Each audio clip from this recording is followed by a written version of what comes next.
So Tokido abroad, as players are getting ready, it is time. Tokido, it looks like it's first to 2 according to the overlay. What? Tokido, First to 2? Oh, man. First to 2, it's time. You know what? Let's go. It is the Luke. It is the Luke pick on MenaRD's side. See how this rocks out? Go switch the block if need be. Barry off to a fantastic start. No, I lied. The drop off the medium charge knuckle could have been a lot more damage. Now, of course, the crouching medium punch. Gonna put some magic on this. Your rare footage of crouch medium punch being whiff punished into the corner. Tokido, just showing you can't just press the button mindlessly. Nice one, just delays the jab to beat the backdash. One chin right, DP. Next opening could kill. He wakes up with jabs on his own though. MenaRD striking back. Yeah, jumps away from that. Could have been a throw or a medium button after that plus frame situation. I like that jump back. Typical option you'll see after Chaser. Ooh. And thank you, Moke, for the correction. And this is a conversion that is going to kill MenaRD with the first victory. Meek him up with the level 1 to get it done. So it will be first to 2 all the way through. Alright, let's go. Short tournament sets. Oh my god, he's too ready. He's too ready. Perfect parry. And of course, because it's Ken, whenever he perfect parries, the thing he thinks about is which corner do I put you on, left or right? Yeah. His choice, not yours. Yeah, exactly. Oh, backdash though. Oh my god. What? Hold on. How did that work? No. What? Lucas is doing things whenever he's rising upper that close? No. Clip that. Send it to me. We'll ship it over to Capcom. Can someone clip this, please? What?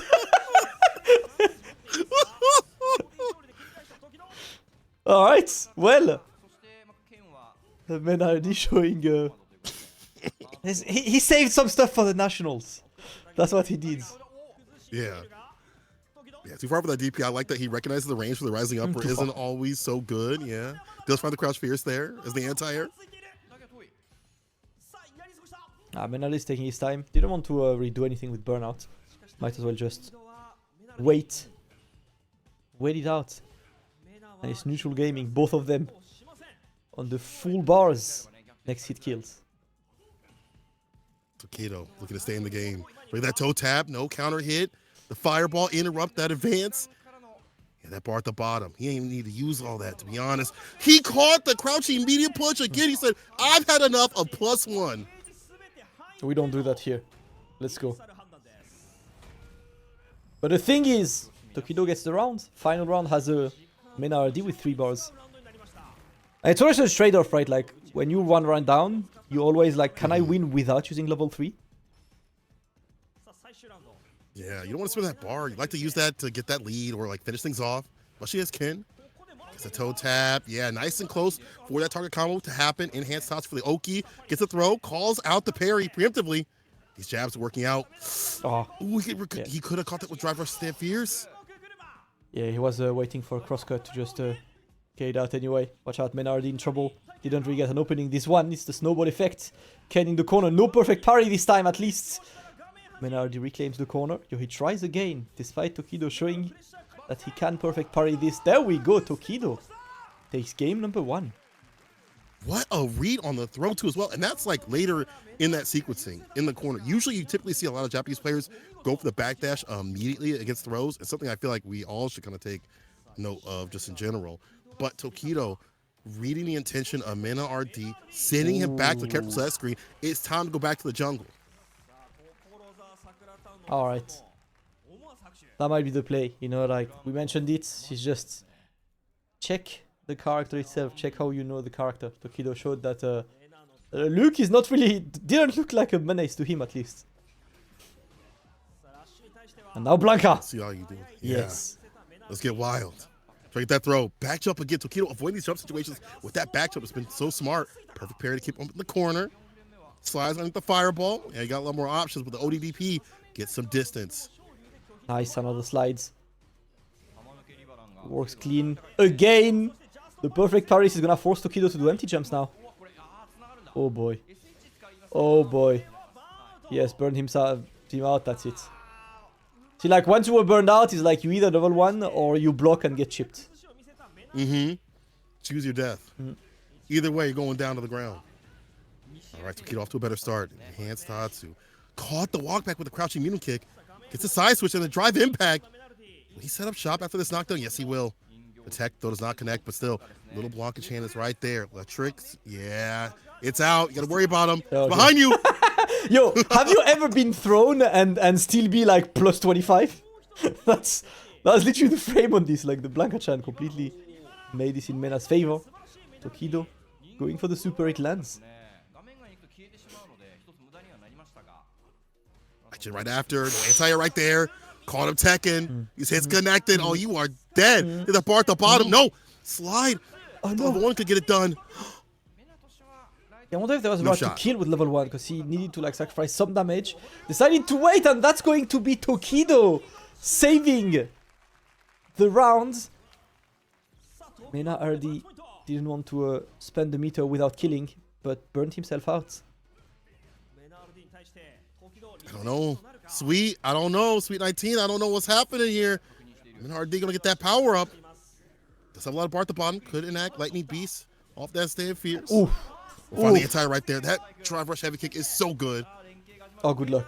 Oh, it's time. Alright. It's time. Yeah, it's still time. It's still... it's never stop!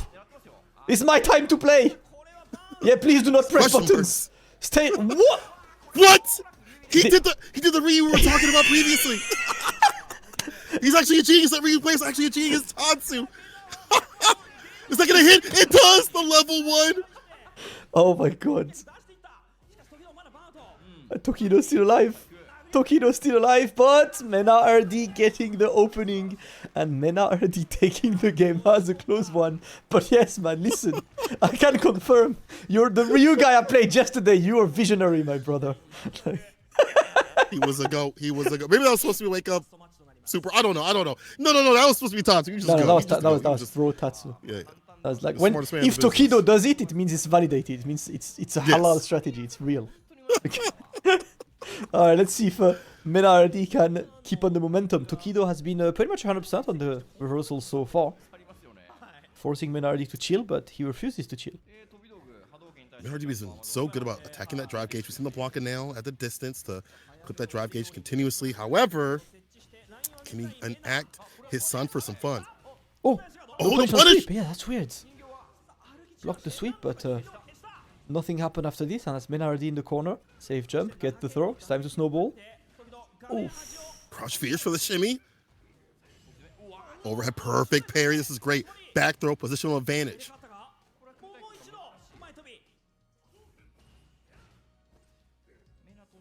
Yeah, we're playing neutral. The little walk back from Tokido. And he's getting another match point to stay in winners. And the party started once again. Crouching medium kick in the drive rush. Caught up in the corner. Stand fierce. To find that confirm. Double the damage for level 3. He will. Yeah. And I like that. Get your gauge back. Get nasty. Yeah, he wants to capitalize on this moment. Get the momentum. Oh. One Jinrai. Not gonna kill just yet. MenaRD manages to tech, but it's looking long for Mena, I can't lie. He's on CA at least, but the drive rush throw and Tokido is going to take the win over MenaRD. We were saying it earlier. You can never doubt one of the GOATs, aka Tokido. Taking the win. MenaRD in losers, bro. Wow. I mean, by Tokido, like, if it's going to be somebody, it's got to be one of these absolute demons out here. But the fact that Tokido cleaned him up on both characters is crazy. And the fact that, like, it seems like he just had the right reads on shimmies continuously from the side of MenaRD, making him uncomfortable, which we don't get to hardly see. Usually it's the opposite. It's other people being uncomfortable fighting the likes of MenaRD. He bulldogs you and makes you make mistakes and then cooks you for them. And him staying solid against that goofy mix. Wake up, Tatsu. Hey, man, whatever it takes, Tokido, whatever it takes. You're the GOAT out here. But I will say also, his kin is looking a lot more stable, a lot stronger than even in League. And again, not a weak kin. It's just that he's still trying to figure out the way of Tokido. That's how he's always been. Like, even when he had Luke in Street Fighter 5, trying to figure out what was the way of Tokido with that character, and slowly but surely got better and better. And this is him moving through the bracket, bro, and so are we. Looks like Moke is coming up to fight another Rashid. Yo, I like the fact that because they have two setups, they prepare the next game while the first game happens. Yeah, that's so smart. That's good. You know, that makes it optimal. You don't have to wait for the players to come and set up. Optimal. Shout out to the organizers for this one. It is Moke versus Oil King, and for those of you who might have missed it, Moke, he won an LCQ with about 290 people and a ridiculous amount of top players, you know, in there. He beat Gachikun in Winners Final 2-0 and in Grand Finals 2-0. So he hasn't been defeated by like one of the best Rashids around. What could Oil King bring? I mean, definitely a different style. You know, I feel like we look at Gachikun, he's like the all-arounder. He has points everywhere. He's great. He's amazing. He's confident in his skill. But then you find like someone like Oil King, who loves ODDP, can never get a read on his wild style. That is like a big difference maker, I think, up in this match. If you're Moke, you have to get acclimated in how Oil King wants to play, because the way that he plays, as we have seen with Seth, his Rashid Street Fighter 5, is unpredictable. We'll put it that way. But there's days where he's like really hot, and there's days where he's really cold. We'll see what Oil King today brings. Yep, Rashid has been steadily going up in ranks lately after Gachikun showed in the CPT Asia. We see obviously Big Bird, you know, having a lot of fun with Rashids. And Oil King is happy that he finally found his pick. Moke has been called the best Moke of his history in Japan. This is like the best version of Moke, I do believe. And it's wild because Moke used to be a Rashid player too, but it stuck out with Chun-Li. Yeah. Oil King decided to go a little bit lower on the tier list, or maybe higher depending on who you talk to. With the Rashid, has been cooking, both with the optimal characters for each other. Yeah, I think Rashid literally just only suffers from, you know, lack of anti-airs. That's like his only actual weakness, is like his anti-airs are a bit... It's not that he doesn't have anti-airs, it's that they all like need you to be at specific ranges and stuff. You can't just be like, oh, they jump, here is my anti-air for everything. There's a slight benefit in this matchup where her jump's a little bit floatier, so you can have a little more time to anti-it, but it's still a difficult thing that you have to deal with. And even on the ground, her better buttons, her fireball that she can advance with, makes this matchup a little more difficult than you'd like to have. But once that level 2 comes out, matchups don't matter. We just have to wait for that moment to happen. Oil King needs to knock down like some distance for that to happen. And he's trying to, but Moke's sticking to him like glue. Oh, a jump attempt. Gonna be in the corner now, but Moke is looking very solid, I can't lie. Oil King is looking to put these 2 bars into good use. Oh, it's time? It's time. Yeah, there we go. Now my win condition. We don't play for wins. we hope. Yeah, we hope. We pray. We hope. Like you know, genuinely, your chat, tell me if I'm wrong, right? Like, coach me, please. What do you do against Rashid level 2 outside of hoping that you're right? Because you know, like, survive with some health. You know, like in 5, I had labbed like moments where I would rather dash forward and get hit by the tornado than block it. But in 6, if you get hit by the tornado, there is so much damage behind. That's actually not a solution. It's still there. In the way that Moke actually claimed victory, it was having enough health to survive, get that low confirm and drive rush after, and be like, listen, if I gotta take what I gotta take, I'll try to alternate in terms of defense. Still got cooked up a little bit, but still had enough health to stay solid. And again, I mean, because that she can do that, she has better neutral, she can ride it back as long as she doesn't lose too much health in those exchanges. So, hey, Moke stays alive. He's fought a lot of Rashids. He's fought John Takuchi. He's fought Gachikun in Street Fighter League. He knows his matchup. He's prepared. And Oil King, maybe not so much. Yeah, is he playing Ryu with level 1 is pretty much the one. Because if you parry and take the throw, you're gonna parry like the first hit, take the throw, and the tornado is still there. So you need to guess again. Eat that punish counter. Oh, bro. Speaking of punish counter. OD waited and baited. Easy bait oven. Japan is like, you guys might have been invited. Let us show you the hospitality. Welcome to Japan, friends. Show you the hospitality. Let me show you to a hospital, bro. Set point for the side of Moke.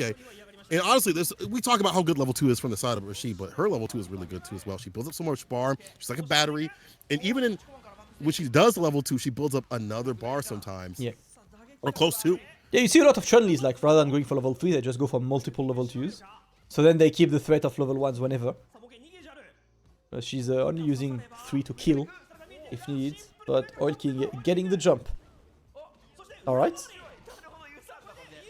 Level 2? Yeah, knockdown. Let's go to town. On the back door, careful now.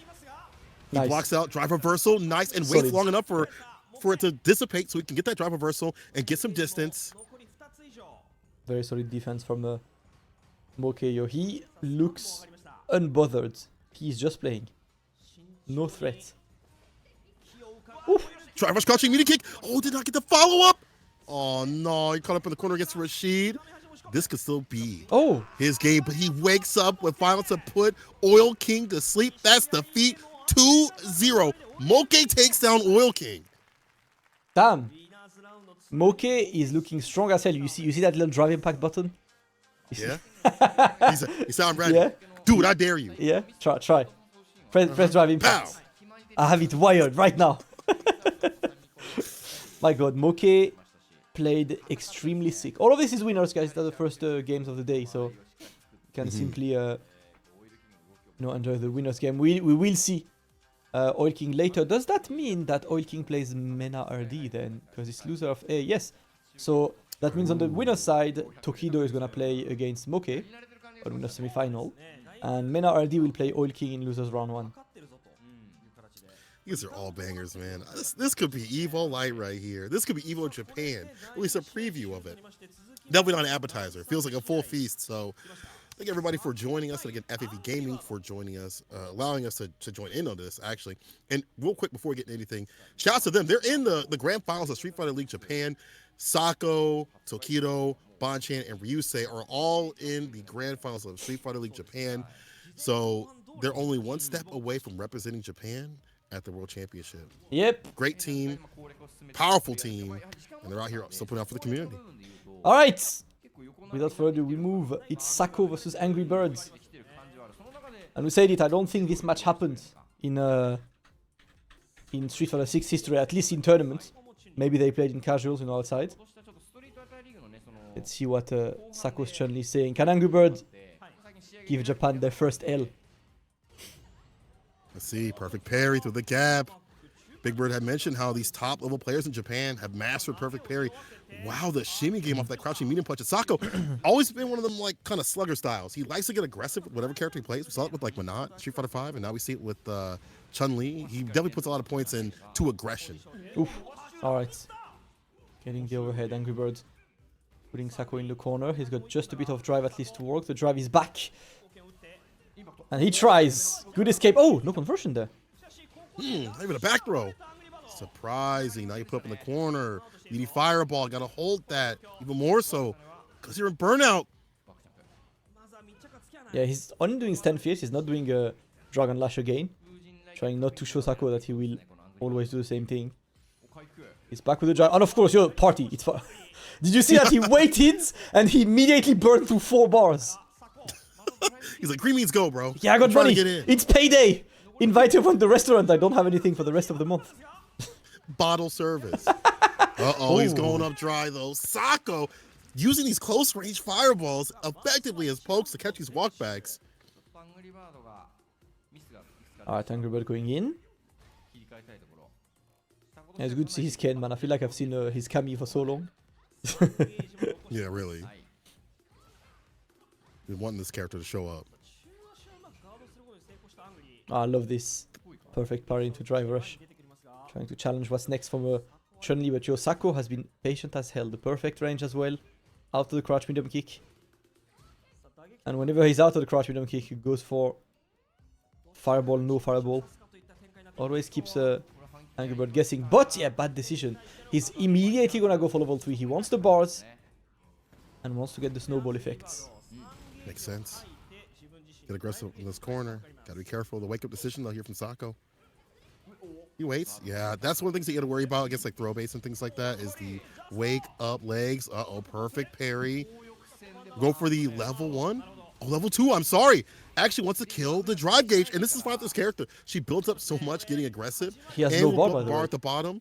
Yeah, that's true. He's in burnout. He's holding a lot of pressure. Oof, okay. No overhead, gets the back throw. Lucky get away from Angry Birds.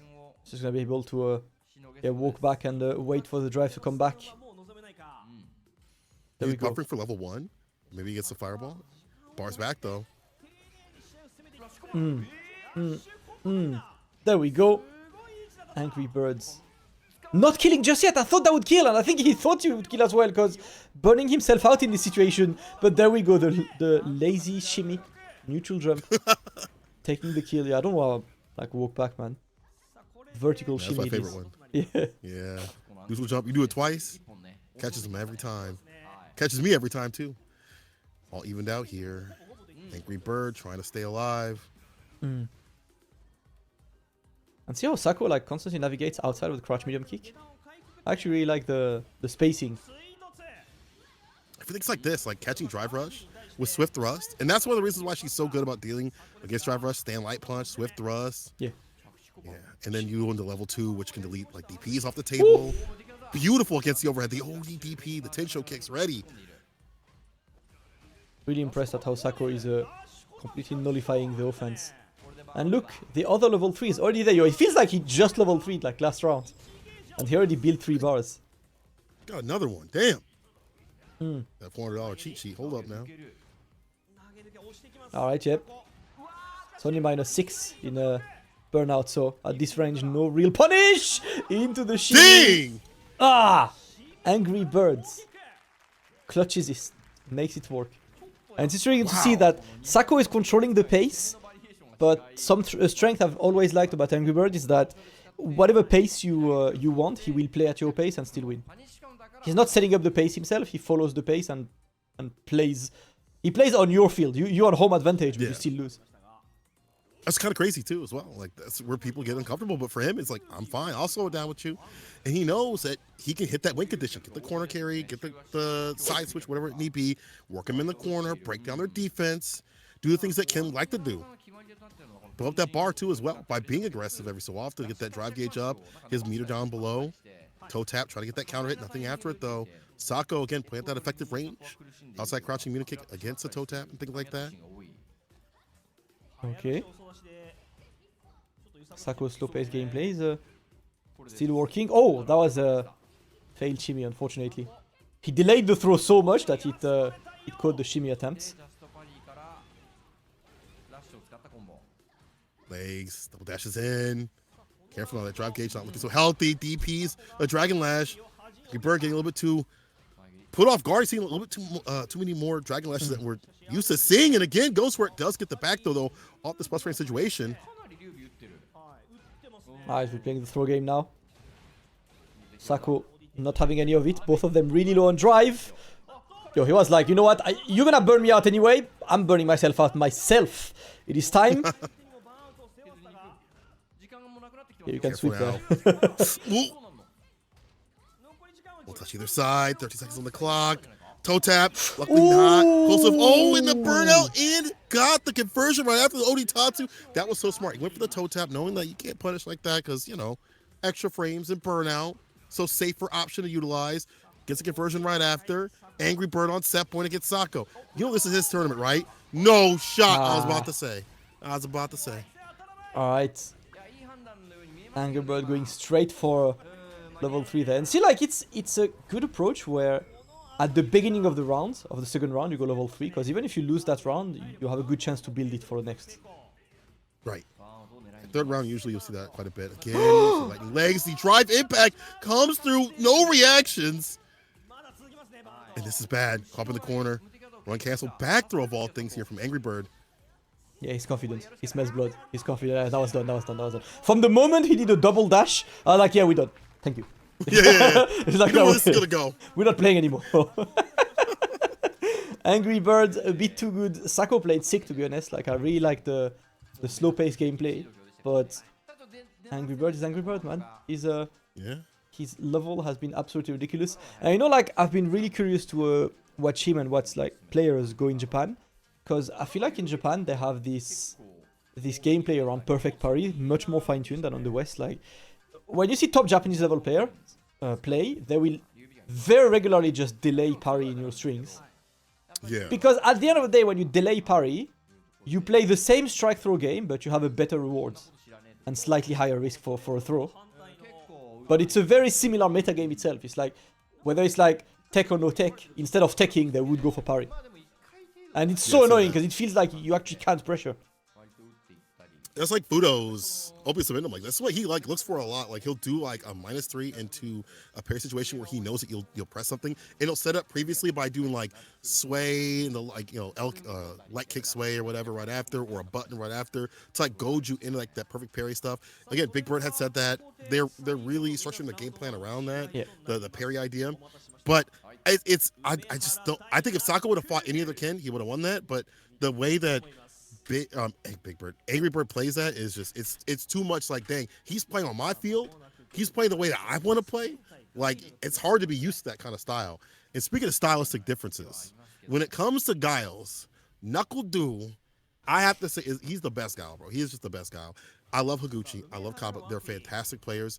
But the way that he has created this character, I feel like he has made Guile work. He's aggressive when need be. He's got the zoning on lock. I think he's has the best zoning in the business. To Daigo, even though he is the GOAT, good luck, brother. Good luck. And you know what? I mean, in Angry Bird's opinion, this is the matchup that's annoying for Ken. You know, and this is one of the reasons as well. Jinrai, the Jinrai kick gets destroyed by EX flash kick. Guile is one of the few characters who actually has a guaranteed answer to the light kick Jinrai, which is the EX flash kick. Right now, obviously, he's burned out, but he doesn't really care. He's just gonna wait for the burnout to get away. Daigo putting some pressure. Oh, he got the last frame. You look at the gauge. He got the last frame of burnout. Back in business, Daigo. No! So get the throw right after, though. One more touch. Oh, jab. Wait. Overhead, you're dead. That close? He actually went for run overheads? Point blank run overheads? He's like, you're a dad. You ain't going to react, bro. You don't lost your reactions. I see. You have 2 kids. You're not reacting. And again, we talked about it, right? The Japanese, the delayed perfect parry. But it's extremely annoying because to beat it, you need to like always insert delays in your strings, delay throw. Sometimes when the opponent's a bit too far, you don't really have time to walk all the way and throw. Yeah. Lose that momentum too as well. It makes you second guess your offense. The anti-air's right there with the flash kick. Sonic Boom's gonna go for the drive rush, looking for a bait. Nothing coming here from Daigo. Thank you for mentioning that, chat. Appreciate that. And I forgot that Du was the one that took down Daigo at Gamers 8. A little bit of a run back. Oh, he wanted to bait the flash kick, but Du is happy to be patient. And now, you burned out against a guy who's just peppering fireballs. Oh, you know what? No shit! Oh my god! We got those. Let's go. Bah! Ah, he's not dead. He is now. The dash of crouching medium kick. Oh, it does it. Daigo is a clutch god, bro. That was his game to lose. It was over for him. It was looking dark. Yeah, we don't lose. NuckleDu taking a moment. Kami? No. Yeah. Oh, he's just taking some time. Stick it out. Yeah. Thinking about it. And there's things that he did really well. I like that he doesn't fall for like weird cross-up angles where, flash kick isn't going to work. It's just Daigo has these really clutch moments. He's always has bar ready. He's always prepared to cash out when need be. Eats a Sonic Boom, but is undeterred.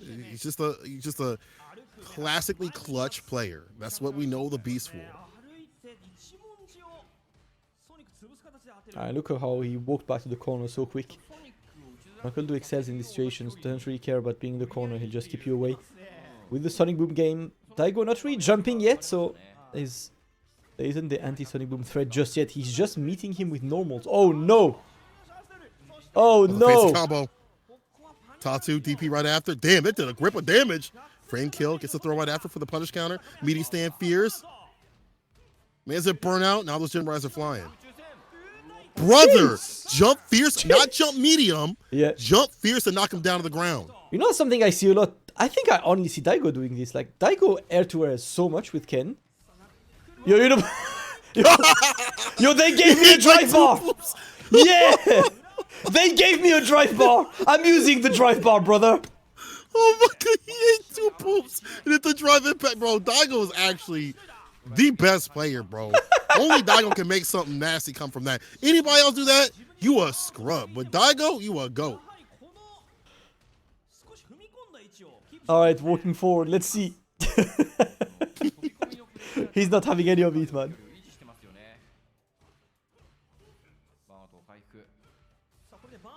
Now what? Blocks out the fireball. Finds that heavy kick too far out for the command normal. Unfortunately, that's a fantastic punch. Ends it with the level 3. Real bad situation. It won't kill, but the next hit will. Probably OD fireball, I would imagine. Safe option right here for Daigo. A lot of things you can do to get that victory. The trade, one touch. He knows it. One hit. He'll do it. The anti-air is right there. The frustration jump is put down to the ground. Daigo gets his revenge. Daigo gets not just revenge. That was a punch-up, man. That match was a speedrun. That was like the quickest match of the day. Daigo the Beast. Yep. He never stops.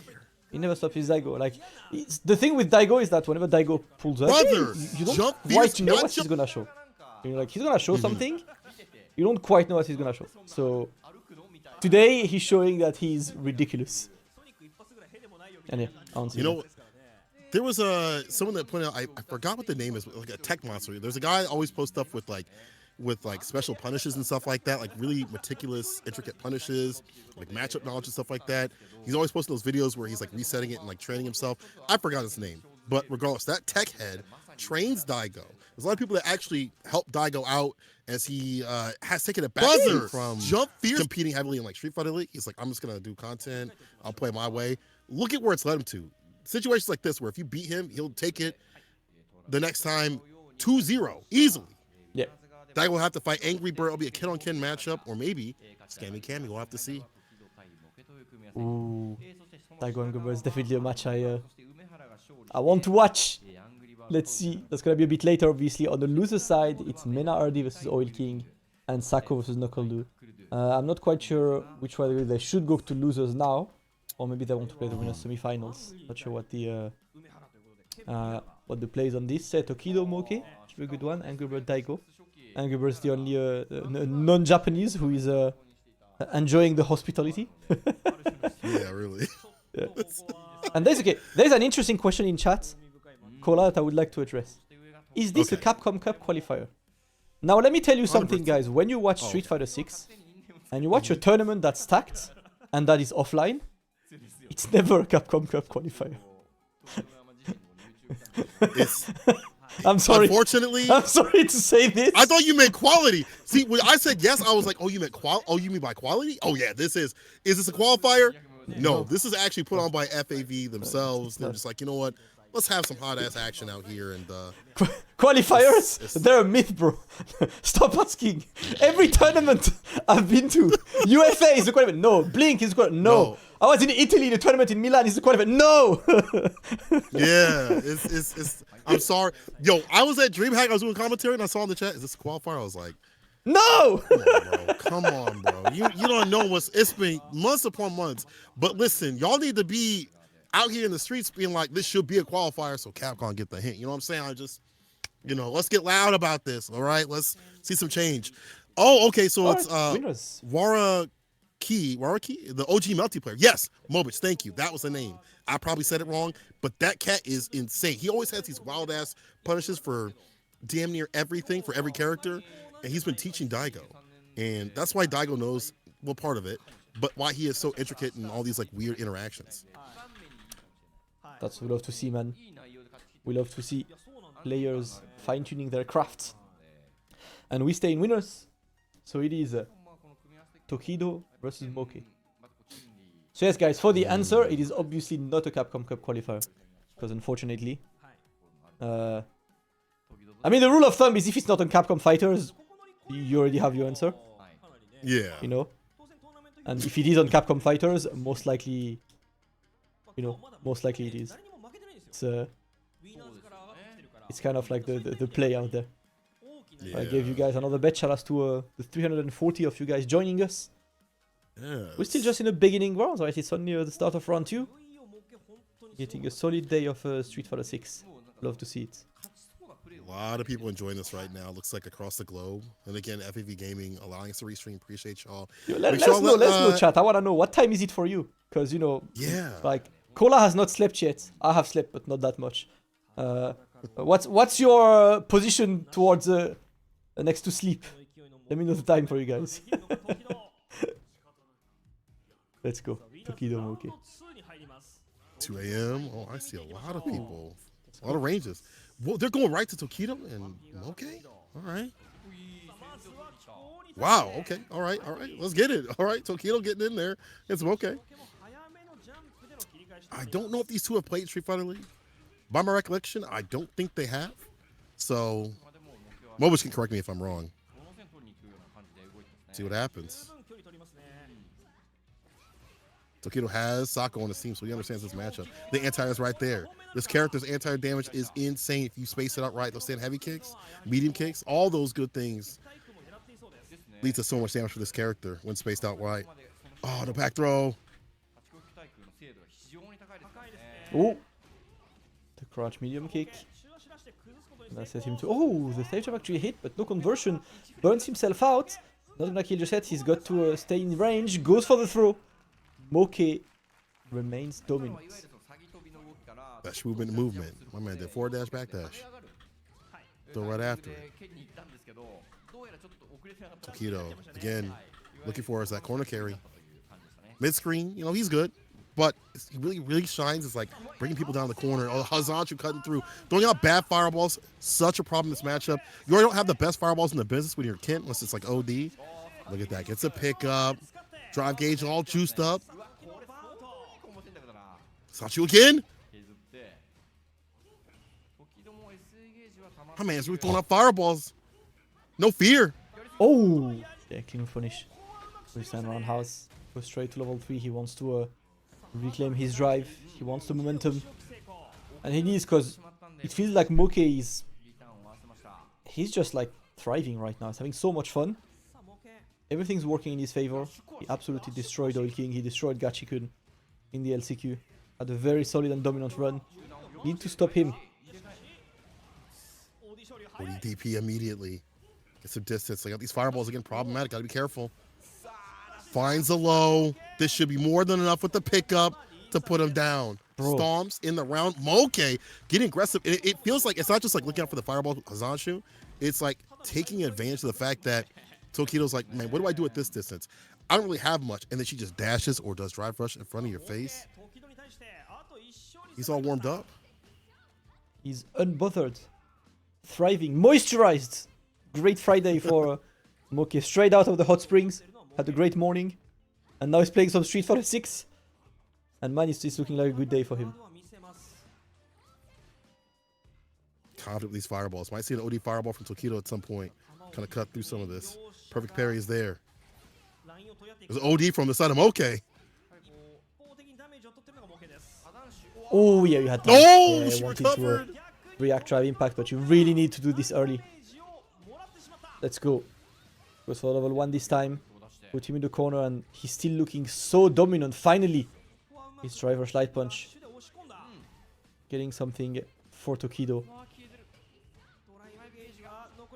Race stance cancel. Nice enough from the forward heavy kick. Use the stand, fierces the shimmy button. Just walk back a slight bit too as well. The ODDP, he bets it. Puts himself in burnout. Is this the right option?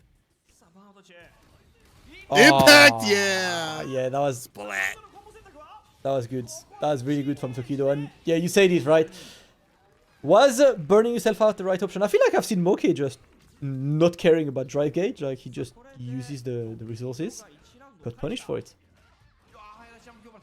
He burns himself out quite a bit. He actually uses a lot of drive gauge compared to a lot of other players. Likes to drive rush forward a lot more than other Chun Li players. And and to his fault sometimes, will burn himself out when he shouldn't when the round isn't over. Luckily, when you do things like this, you'll build your bar back up with the quickness after this level 2 pickup. Look at that, almost back in the green, stuffing and stopping the forward advance with these jabs and the forward medium. Wake up super no shot. And you know, you do these big bets so that you can use your drive gauge if it works out, but it didn't this time. Okay, on match points. Looking to get to the winners final.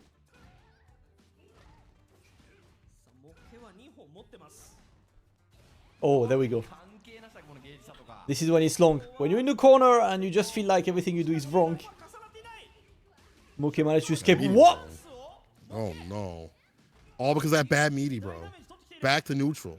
You had that advantage. No. Oh. Oh, try for a stand fierce after the whiff. He could have killed there. I am pretty... Yeah, that was definitely a double driver route to kill there. Tokido just going for basic combo, gets the kill in the end. But he could have regretted it because Chun-Li on critical art, a crouch medium kick would have been dead. Tokido risking, playing with his food. Yeah, there's just these moments, it feels like mid-screen where he's not collected all the way. Like you watch someone like Angry Bird, and it's no offense to him and how he plays, but they're a lot more optimal in how they deal damage. But again, Tokido, just how he is as a player, is strong enough to cut through. As soon as I say that, stomps, jump fierce, perfect parry, yeah. And then goes for the back throw. Even though it's a tech, I like that defense. Parry, go for the throw right after. Don't try to go for another parry or a button. There we go. It's time for the throw loops.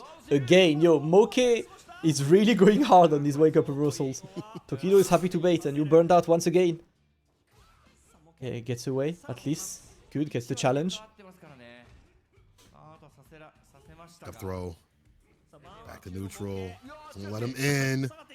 The dash up of all things. Moke pressing his luck. Seeing his bar back. Ooh. But still the chin right lands. One more hit to try the impact. Who's gonna die? It's Tokido. Yes. Stays alive. Oh, he's got more health. That being said, yo, I've got to call out Tokido combos, bro. Like, what are these day one combos? He got crouch medium kick. He could have crouch medium kick, drive rush, and killed again. You know, like he's giving a lot of opportunities away. Thankfully, it worked in his favor, but damn. Has to be careful. Drive rush. I'm sorry, drive impact. Oof. Right back. In burnout. No! The drops. What is going on? Tokido gave it away. Moke's going to build up so much bar from this. The drive gauge back in the green. Now he's getting offensive with it. What even was this? He did run stop level 2. Like, what was the project? He did not understand the assignment. What was the vision? This is not the brief. This is not the brief. I'm looking for Tokido's vision. I don't see it right now. I don't know, man. Let's go. Oop, yeah. Roll jumps, anti-air, Moke. Put himself on set point along with Tokido. Set point both players. I feel, again, Tokido, he cleans this up. It's a wrap, right? Like, you've said it multiple times. Moke started off strong with the interruption, gets the toe tap. Again, so it's at level 2, quick to do so. Any situation, he knows he gets that corner carry. He'll build up that bar no matter what. And the drive gauge, back in business, which is really important for this character. Alright, let's go. Oof! To the corner we go. And now it's time. Playing the throw loop game. Okay. Your next decision will be critical. Alright, he just goes for one loop. Another throw. Tokido getting close. Moke not pressing a button. Moke gets for the game. There we go. And you can see Tokido's relief because, man, I don't think he's happy about how he played. But you know what, bro? I got the eye drop. The Z! So that's all I needed. That's all I needed was to clear my eyes. Yes. And clear up the gameplay a little bit. But, yeah. You know, not optimal, but optimal enough. Just enough to get the job done. He has won and moved on. In this bracket, I believe that's winners finals here for Tokido. It's wild they actually are going to let him stay on. I think this is crazy. We're gonna go. I don't quite know what the order is. I know losers bracket obviously is happening. Is losers bracket off stream? Please tell me no. Please tell me it's not off stream. Please tell me no. It can't be off stream, right? Everything's on stream. No. Begging. It's good. They're just going for winner, semi, and I guess losers after. Because basically, this is a standard top 8, right? You start with winner semis and then you go for losers round 1. So that makes sense. Thank God. You know, that's fine. Yo, Sam in chat saying if that was anyone other than Tokido, everybody's roasting him. Hell yeah. I was like, who is this Ken? 1.3 KMR. Like 1.3. You're lucky if you're iron after that. Drop it. Bro, this kid right here, I could beat him in casuals easy, bro. I'm taking he's 3 points. And I'm leveling all the way up to Diamond 2 from him, I'll tell you that. Oh my God. But you know what? Again, listen, hey, I'll say this. I've been honest with it. Vish has been honest with it too. See him at Street Fighter League. He ain't always got them combos. He ain't always right with it. He said himself, he ain't found Tokido way. But again, if this is that form of Tokido where, you know, it's enough to get through and beat some of the best players in the business. That's the thing, right? It's like, just imagine if he's like, man, if I just put a little bit more drive rush behind it, I could win even faster. Like, that's a dangerous thing to think about. that's the thing, guys. Do we realize how mad it is that he's beating the best players in the world while dropping combos and doing nothing optimal? Like, he's so good that he does not need damage. Oh my god. So I want a challenge. He is ridiculous. I'd like a challenge, please. It's like challenging myself a bit. It's time. It's time. Angry Bird is jumping. He's definitely holding him back for sure. Like when you when not, but that's the observation right now. Is he drops a million things and still wins, and it's like, how good are you? You know, that's that's the one. Man, like, I'm the opposite kind of player. I make up for my lack of neutral and skills with my damage and optimization. You know, like, I'm not as good as you, but when I hit, it's gonna hurt. Like, it's gonna hurt. It's gonna hurt. I'm the opposite. Oh my god. I just have the luck of God on my side to be able to survive the things I survived. People will play me and know it's like, you should not have won that. And I'm like, yeah, I know. I'm like, what's the guy from part 7 in JoJo? I forgot his name. He's got the luck thing on his side. Oh yeah. Stand. Yeah, that's me when I play. They just happen. Their controller falls apart. Yeah, just absolutely blessed. But we're blessed with more of this action right here. We're blessed with Angry Bird versus Daigo. Angry Birds versus Daigo. I see that. I'm down. Here's the answer. This is what you wanted. For wanted, the person to stop Angry Bird, it had to be one of these cats. You just had to simply fly them out. That's all you had to do, Damascus. Fly them out. It's time, you know, like wanted budget edition. Oh my god. Alright. Angry Bird Daigo. We're most likely gonna have the Ken mirror there. Yeah. Which means Ken mirror match on winners. Where are the looks, Cola? I'm just. First of all, we'll see who wins. Let's relax on that. Let's just see who wins. They picked these players knowing they had a lot of Kens. Let's just see. Yeah, they're at TNS right now. They're at TNS. They were there Wednesday. They were there yesterday. I'm sitting here commentating, being like, all right, who's coming up? It's gonna be 2 Lukes. Oh my god. Yeah. All right. But let's see. Daigo versus Angry Bird. And I remember it was funny, like at the beginning of the lifetime, you know, of SF6, when Angry Bird quickly became a reference for Ken. He said it himself. He was really shocked because he caught Daigo watching his replays, and he was like, "Do you realize the honor it is as a fighting game player? Like, you're just playing, trying to be good, and Daigo watches your replays to learn. You're like, I feel so validated." Yeah, like, you know, this goat right here is trying to learn from me of all people, but like that's, ooh. It's like, damn. Oh, there's no shoot thee. Yo, Guile replay, I'm so sorry. You ain't getting nothing from this. Ain't gonna be no Guile on the screen. That's gonna be Nuckledu later, you know. Yeah, it's later. Yeah, you see good to go. Shouts to Guile replay, actually. That guy is really good with tech. Oh, but they have the Ken mirror right here. It's time. This is gonna be real aggressive. Optimal versus a absolute legend in terms of footsies. Let's get it. All right. Playing the neutral. So Angry Bird is the red and black Ken, and Daigo is the color 2 Ken. Still difficult to get all costumes, but I wish tournament consoles could have more costumes, just to make it a bit more varied. I'm about to send him $30 to do so. Drive rush back throw, punish counter. The parry was there. Do you know what you get with $30 Cola? You get like 3 colors. Oh yeah, you're right. That's like 4 costumes, 3 colors. 3 colors and the Ninja Turtles costume for Battle Hub. Great investment, brother. Too much for my blood. See, yeah, Daigo cannot get the tight jeans. Oh no! Oh yes! He still got the hit. No shot. Daigo's actually this dude's blessed by the gods himself. To be able to that it fights a punish against the throw. The Shippuden ride lets it fly. Daigo converts off that enhanced Tatsu. All right. Oh, he thought punish through no gaps though. Angry Bird stays solid.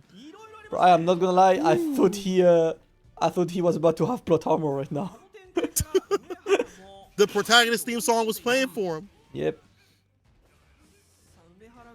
It's keeping his distances. Angry Bird just challenging with the light to avoid getting a huge rift punish. Yeah, no escape on this. Good crosscut. Pressing a button and beats the Dragon Lash, but a bit too ambitious on Angry Bird's side.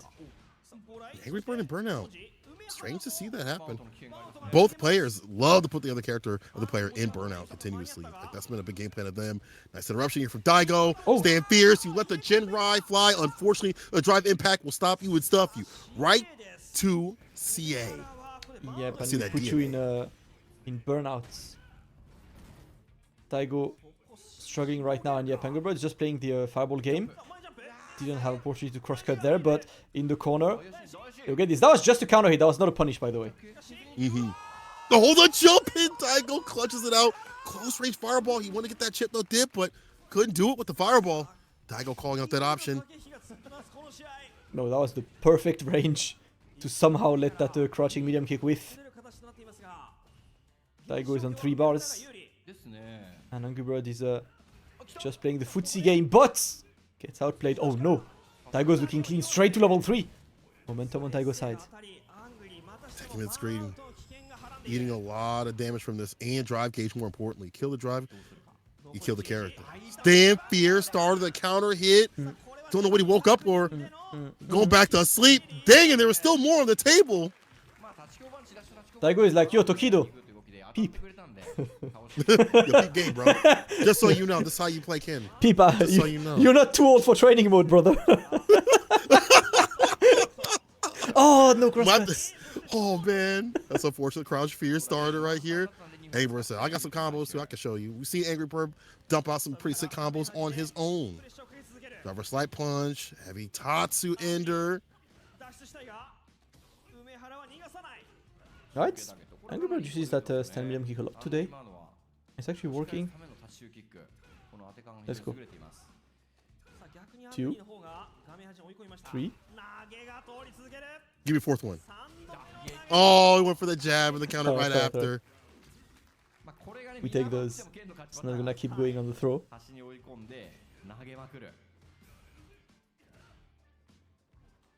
Clean. He's too ready. Easy. Oof. Oh, he goes for the plus frames instead. Ooh. Switching things up. Finds a shimmy. Attack on drive gauge. Shippu Jinrai. Burnout looking mad ashy. Daigo's got to be careful. Yeah, try to get that throw tech. But if that would have connected, it'd be dangerous. Too far out. Man's had time to react. The side switch off that level 1. Good play by Daigo there. Angry Bird keeps going for the trade. Oh, that actually worked. He got the 3-hit version. Oh my god, Daigo, why are you so right? Umi Shoryu's. Umi Haraga. The trade. Hold on, now the double dash back throw. Angry puts him in the corner. Odie fireball. But the DP right through. Perfectly timed to stay fine. Slick with it. Quick with it. That's Angry range. Bird. Damn.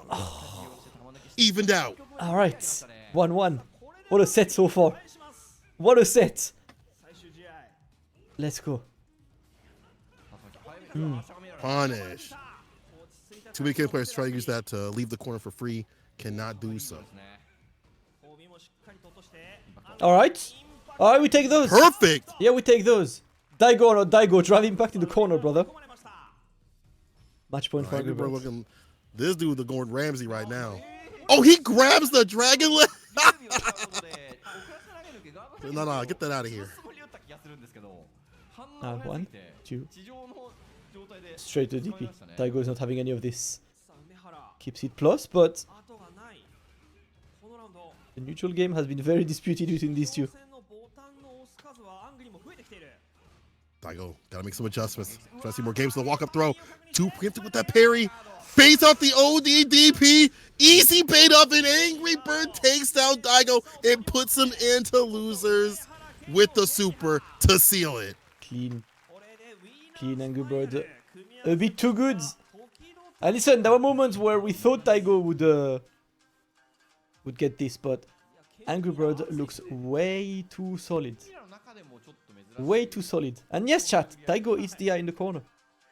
DI in the corner is like, don't let people gaslight you into thinking that DI in the corner is a scrub mechanic, or I don't know, like this wouldn't have worked offline, or this wouldn't have worked at high level. You just watch Daigo get hit by drive impact in the corner.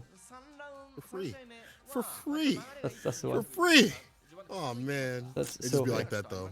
You know, take You it, know, take it, use it. Like, it's a risk, obviously, but it's a thing. It's like, you have to remember this, guys. Every DI is reactable, but to react to DI, you have to have DI in your head. You don't just randomly see DI and go through the entire thought process of, oh, there is a DI. Let me press the button to answer DI. You need to be to have DI like somewhere in your mind to answer, and that's what you play with. Man, Angry Bird Tokido. Oh yeah. These games are insane. Oh, thank you, the blessed gods above, for giving us offline. We don't have to wait till Capcom Cup to get all this good right here. Yep. We're enjoying it. On loser side, we get MenaRD versus Oil King and Sako versus Nuckledu. Damn. Chat, be quiet. The kid fighter.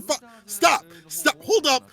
Okay, but who? There's no was the JP in this player that was the bracket. fighter? Don't talk. It's looking bad. I ain't gonna lie. And you know the wild thing is, I've been playing a lot more Ken. I'm like, oh, this character's kind of fun. I get 2 more months before they make me flip burgers. They gonna put me right at McDonald's. Prefer that job application, bro. Like, be optimal, bro. Like, apply to all of the burger places: McDonald's, Burger King, Wendy's, In-N-Out, whatever. If they have burgers, I'm flipping them. I'm ready to flip. Flipping them. I am I'm ready cooked. to flip. Yeah. Oh, so the next one we have is MenaRD versus Oil King. That'll be our loser side. We'll start sending people home or really to the stands, ready for tomorrow's fights. And remember, people, for tomorrow will be the team tournament. So some of y'all are asking why it was only first to 2 today. I'm assuming personally because they've been here all day. This stream has been up for it's got to be 12 hours. Yeah. Just in general. Like, we're only doing the finals. We're only doing these the last part of it. They've been here for a long time. The players have been here for a long time. It's already a long ask to have people be out here for a long time too as well. So it is what it is. But still, the games are great. It's been fantastic all the way through. And tomorrow we'll have that 3-on-3, the team-based tournament coming through. And we'll go through those names, that list a little bit later. But they're going to be bangers. You know it's going to be bangers. Only bangers, man. Only bangers in this one. Honestly, we've had very, very fun matches to watch as well. Even though it's a mirror, that's a really fun mirror to watch. Other than just a boring mirror. Couple character varieties here and there. No JP, hashtag blessed. You can enjoy some Street Fighter 6. Real neutral? Yeah, real neutral. Yeah, real neutral until the guy pulls up and says no. No. No. Okay, neutral. No. Did I play it? No. Oh, you're neutral skipping? No. Away. Go Away. Oh my god, this man is a menace. But it is MenaRD versus Oil King. And earlier we saw MenaRD starting with Luke against Tokido. Is he gonna start with Luke or is he gonna go straight for Blanca? I feel like on paper, Luke's not that bad against Rashid. Big Bird and Angry Bird say it's not that bad. Every other Rashid player I talk to does not like that matchup. Jump fierce, jump heavy kick, kill this character. If you want to anti, you have to back up so much for heavy mixer to happen, and then you back yourself up in the corner. In terms of going blow to blow and toe to toe with the neutral, the buttons, Luke got it better. You can initiate with driver crouching light kick and crouching medium kick. You have some decent buttons there, but overall, Luke rules most of that neutral.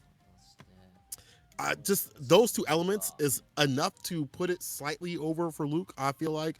Blanca, I feel like, he can fight Rashid, but I feel like Rashid does better against Blanca than he would do against Luke. So if I'm MenaRD on paper, in terms of matchup, I will go Luke. But in terms of play style, the other strategic element that he uses, it's Blanca. You don't have a Blanca at this level. They have Lang Lang. I know that's in, I think it's China or it's Hong Kong. I don't remember what area that he lives in. And a few other Blanca players. But again, they're not at that level that Oil King has played. But it will be Luke. It is Luke. Mena goes for the solid pick, and let's see. And to be honest, I'm sure that MenaRD has a played a couple casuals since he landed with Big Birds. You know, so there's definitely a thought process behind the Luke. It's not just let's pick Luke and try. Right. Definitely, again, a different sort of Luke. How he uses drive gauges, I feel like a little bit better than most Lukes. Oh, see, Oil King loves doing that. TK OD dive kick more than any other Rashid player. Didn't work out there, but that's the thing that Mena has to watch out for. Oof! One Oil King burning himself out there, trying to parry MenaRD, and he's just playing in burnout for a while. MenaRD not overextending though. Ooh! Shimmy with the stand fierce Yo, fist to face to put him in place. Damn! You saw him rear back too? Oof. To neutral we go. Nice. Perfect parry. You have to do that. But even those situations, see how much you don't get off that? Try to go for the medium follow-up. Mena was ready for that interaction. Alright, Mena's just playing the shimmy game. Decided to go for parry there, so no crosscut available. And it's Rashid time. That's when you need to try and escape. And see always a small attempt at a perfect parry on the Oil King side, but Mena is happy to dance in front of him. TK again, but Mena with the punish finds a fall in the level 3. Diddle plan is all the fist land. He's gonna rearrange that face. He is so ready. He is so ready. Remember the time that he found that ridiculous punish with Balrog against Sim at Street Fighter League? Shades of that we are seeing right here. MenaRD is insane. That was ridiculous, bro. He was so ready.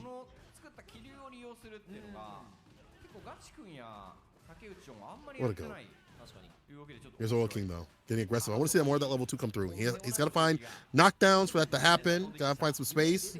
Even harder because you have that fast fireball. Nice. Radiant Cyclone cutting through the drive impact. Oh, trying shimmy. It's not gonna get much just yet, but in the corner we go. He's burned out. The stun. There we go. Smart anti-airs from the side of Oil King. Perk parry not working out. Cool. I'll go for the air throw. I'll meet you up in the skies.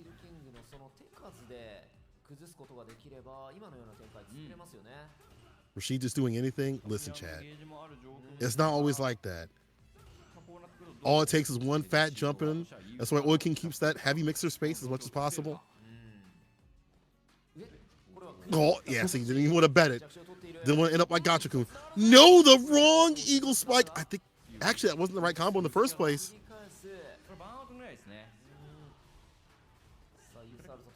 Oh, no. Oh, no. Get powered up. The wind is going to stop you, but good escape at least, MenaRD. Manages to get the momentum back until the great equalizer. Yeah, this time Oil King not committing after that stand medium punch. Go for the jump in. The air to air is right there. Mena's got that bar at the bottom.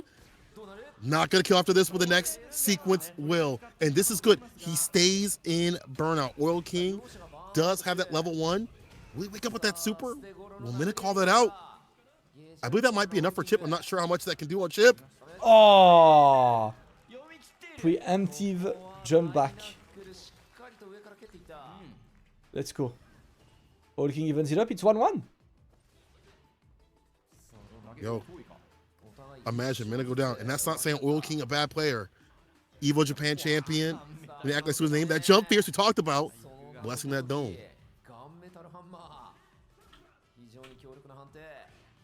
Alright, let's dance around.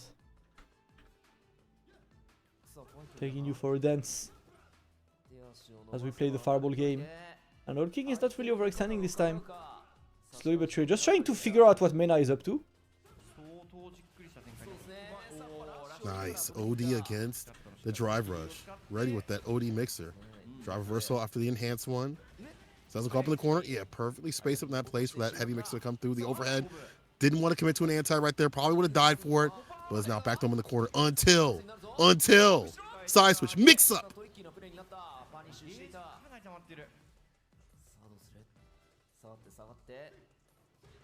He's having a good round from Oil King so far.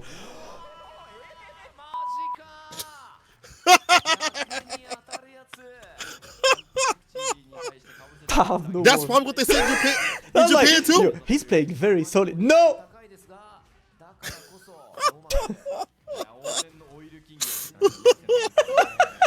Oil King. This is why he is supreme with this character, man. Oh You don't my know when he's gonna God. bust out with them OD mixers. A big part of his toolkit with the impact lands.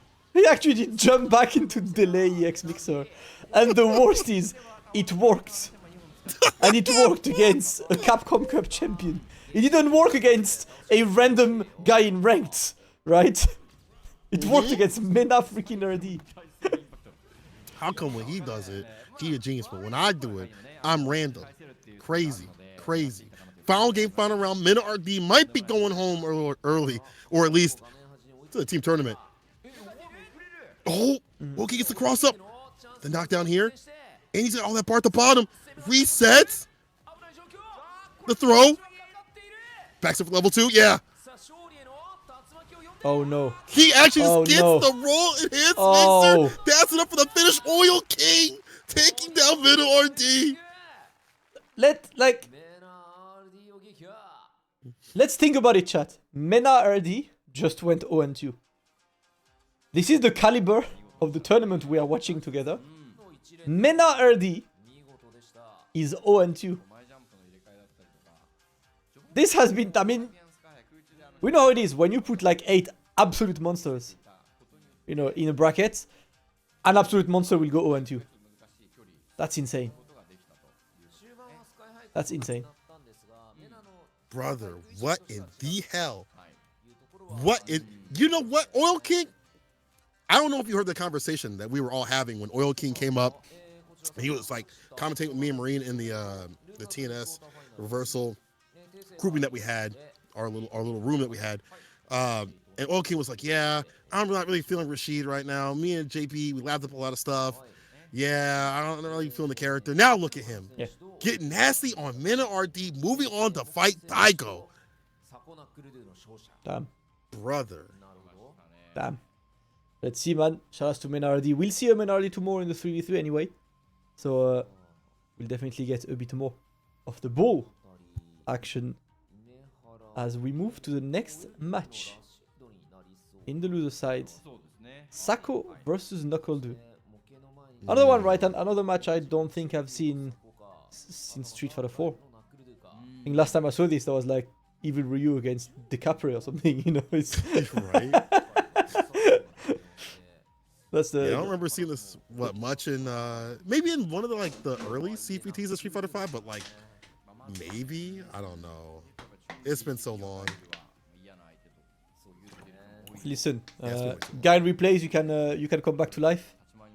We're about to witness some shooty with the game set to the correct language, obviously, because if you play Street Fighter 6, you need to do yourself a favor and just go on the parameters and put Guile in Japanese. I think like lots of characters have, you know, it depends, like you can like one view or the other, but Guile has to be in Japanese, man. You need the shooty. You can't do without. No, the hell is the perfect. No one cares about shooty, bro. I want to see shooty.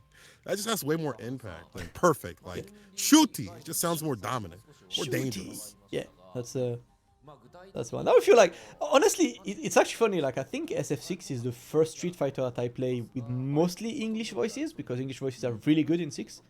I'm usually a weeb. I usually buy Street Fighter and go straight to Japanese language. I don't even. I'm with you. I don't even annotate the English language except for maybe, you know, Kami. Like a couple characters actually have you know, like a good English VA in my opinion. In 6, it's the first time in my life that I play Ken in English. Like I've never had Ken in English. Ken has always been in Japanese in my Street Fighter. Bro, the sit down and shut up, like it's too iconic. It's too heavy. You know what I'm saying? You gotta go English. But when it comes to Guile, though, for the shooty. Yeah, my Japanese. Wait, who do I have in Japanese? My characters. I have Chun-Li. Chun-Li in Japanese more. I have Ryu. Guile, obviously. And I have my little dark. I have DJ. I like DJ in Japanese. Oh yeah. DJ in Japanese is pretty good. I go back and forth on that. You know, yeah. I think DJ in English is cool, but DJ in Japanese, I like DJ in Japanese. You know, it's the one. And yeah, like Luke in English is better than Luke in Japanese. Luke in Japanese doesn't send you to Memphis, you know. Like, yeah, that's true. That's true. That's the one. But in the meantime, no Luke on screen. It's Chun-Li versus Guile. There we go. Variants. Look at the shooties. I think this matchup's actually not that bad for the likes of Guile. He's got the upside down kick that could preemptively clip Hazanshu, or you get flash kicks like that. And the variants of Sonic Booms, especially when you have someone like NuckleDu at the helm, makes it really hard to call out the projectiles coming through. OD, locking him down up in the corner, and the fake outs with the mediums. Yeah, I've seen that match a billion times. Just go to Valmaster stream, Valmaster Akainu first to 1 million, and enjoy. You know, it's one of the landmark matches in France that you will see if you want to watch some high-level Street Fighter. So far, NuckleDu is keeping with the big. Yeah, no. That was such a good answer from NuckleDu. He was like, "Oh, you burn yourself out, straight to level 2." Immediately. Oh, don't give him a chance. At this distance, sends out the Sonic Blade 2 as well. The lockdown drive impact. That's flat. That's a wrap. NuckleDu. And we've seen this continuously throughout this tournament. And as this meta's developed, forcing people to like do that preemptive parry against the fireballs with like the fake outs, make them waste their gauge from downtown. Smart stuff here from NuckleDu.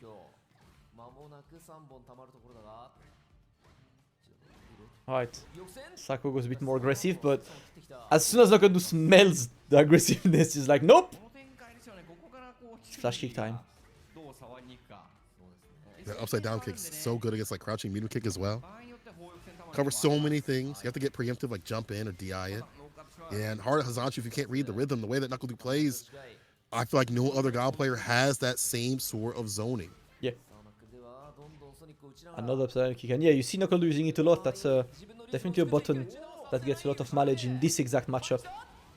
Forces the Chun-Li to reconsider the approaches. Sako goes straight for the level 2. Oh, no medium after that counter hit, or no swift thrust. The OD for the knockdown. NuckleDu looking for that moment to activate, stand heavy kick, watching for the sweep. Stays in front. Oh, that was going to be a corpse hop. Not going to lie, the jump back applied. NuckleDu, are you kidding me? He has been setting him up to be like, yo, man, Hazanshu, I know you want to. Hit that Hazanshu. I freaking dare you. Do you realize the layers behind that driver sweep? Because Guile's sweep obviously have 2 hits, and it's long enough that if you block that sweep, the Sonic Boom would have caught up and prevented you from punishing.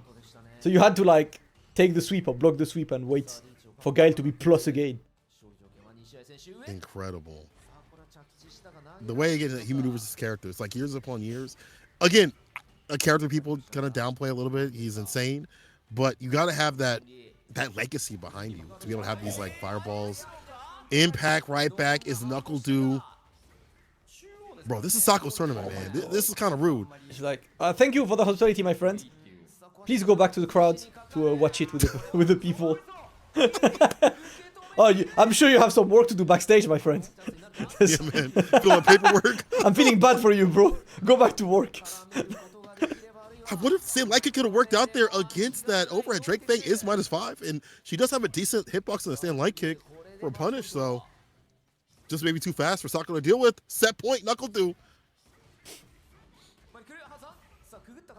All right. Gets one throw. And now we're just back to playing neutral. Shooty! And it's got to be disheartening, right? Because it feels like anytime Sako tries something, it doesn't work. He tried one single drive impact after seeing all of the NuckleDu upside down kicks, and unfortunately got punished. So it feels bad, you know, when this happens. You're just like, what do I do then? Right. It's like I chose the right idea, just the wrong timing, wrong execution in some moments. That's why Hazanshu finally cuts through. Gets Sioki wake up level 1. And again, smart from Du. He wants to keep his drive gauge. He'll wake up with that kind of reversal.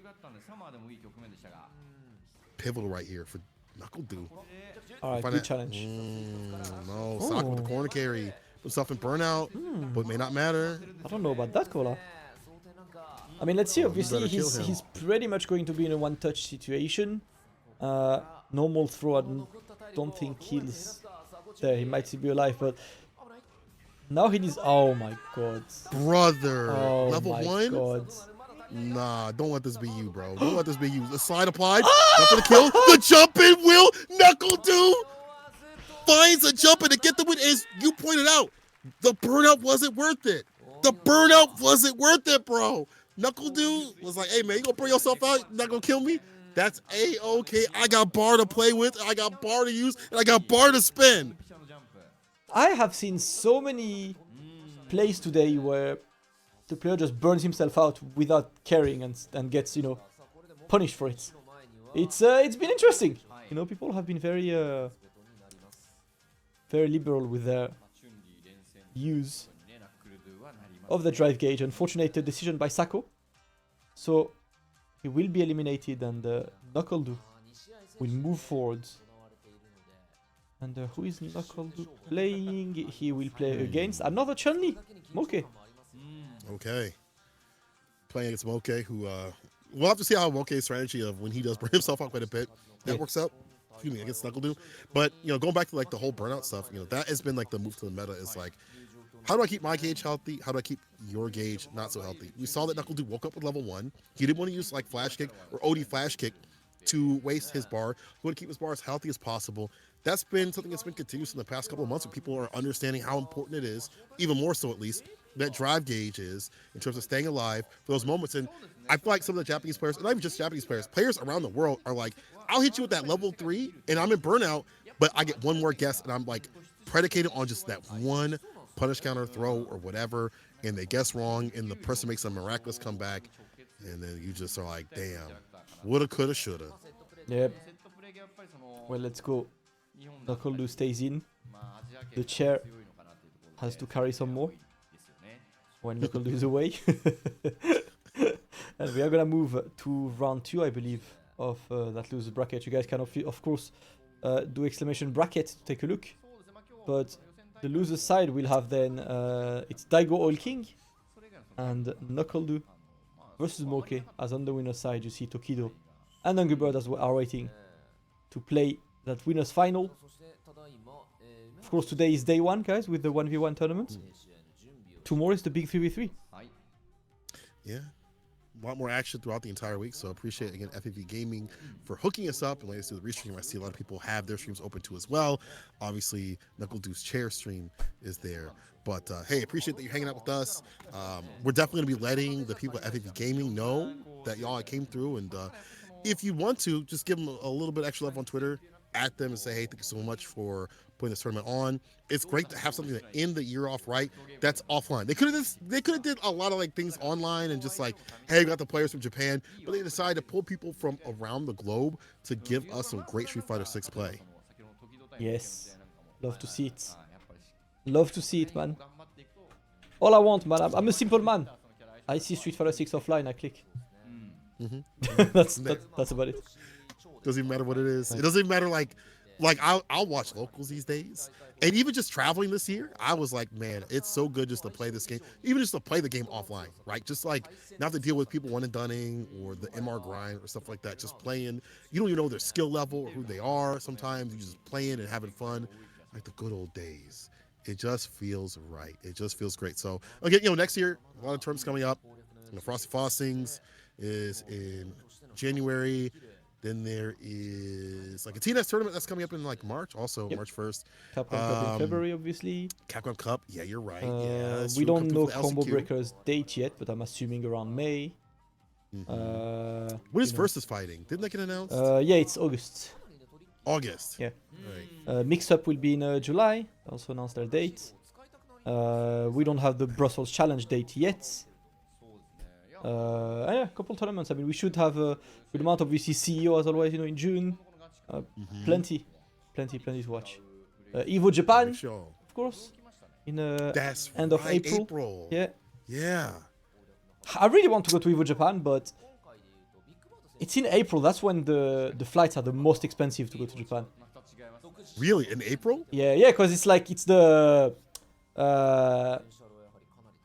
the cherry tree season, like it's the whole all the pink trees and stuff. It's when people wanna go to Japan. Oh no! So and then we get hit as a residual, So I'm just like the gamers. I'm just like, do I go to Evo Japan and stay just like 3 or 4 days? That's it, or do I use the same budget and stay like almost 2 weeks later? That's kind of the. That's a hard one. You have to pick your fight. Because obviously Evo Japan will be insane. it's gonna be so good. All the games coming out, Tekken, Street Fighter, all the anime games too as well. Yep. It's gonna be wild. And I would assume that I would hope to assume at least CPT would either be the month of there or the month after, so maybe it won't interflict with CPT or other things so people can travel. Yeah. Or maybe that starts off the travel. Who knows? If it does, bro, I might just have to go there. If it does, commentary or not, I just want to just be there. Yeah. Just Of course. just be. Oh man. Of course. Enjoy the vibes. I'm just eagerly waiting, for Capcom Cup to see what Capcom announces for next year's CPT, and hopefully give us a revamped thing with more offline, less online, like keep the good stuff and add more online, more offline. Sorry, that's what we want. Yeah.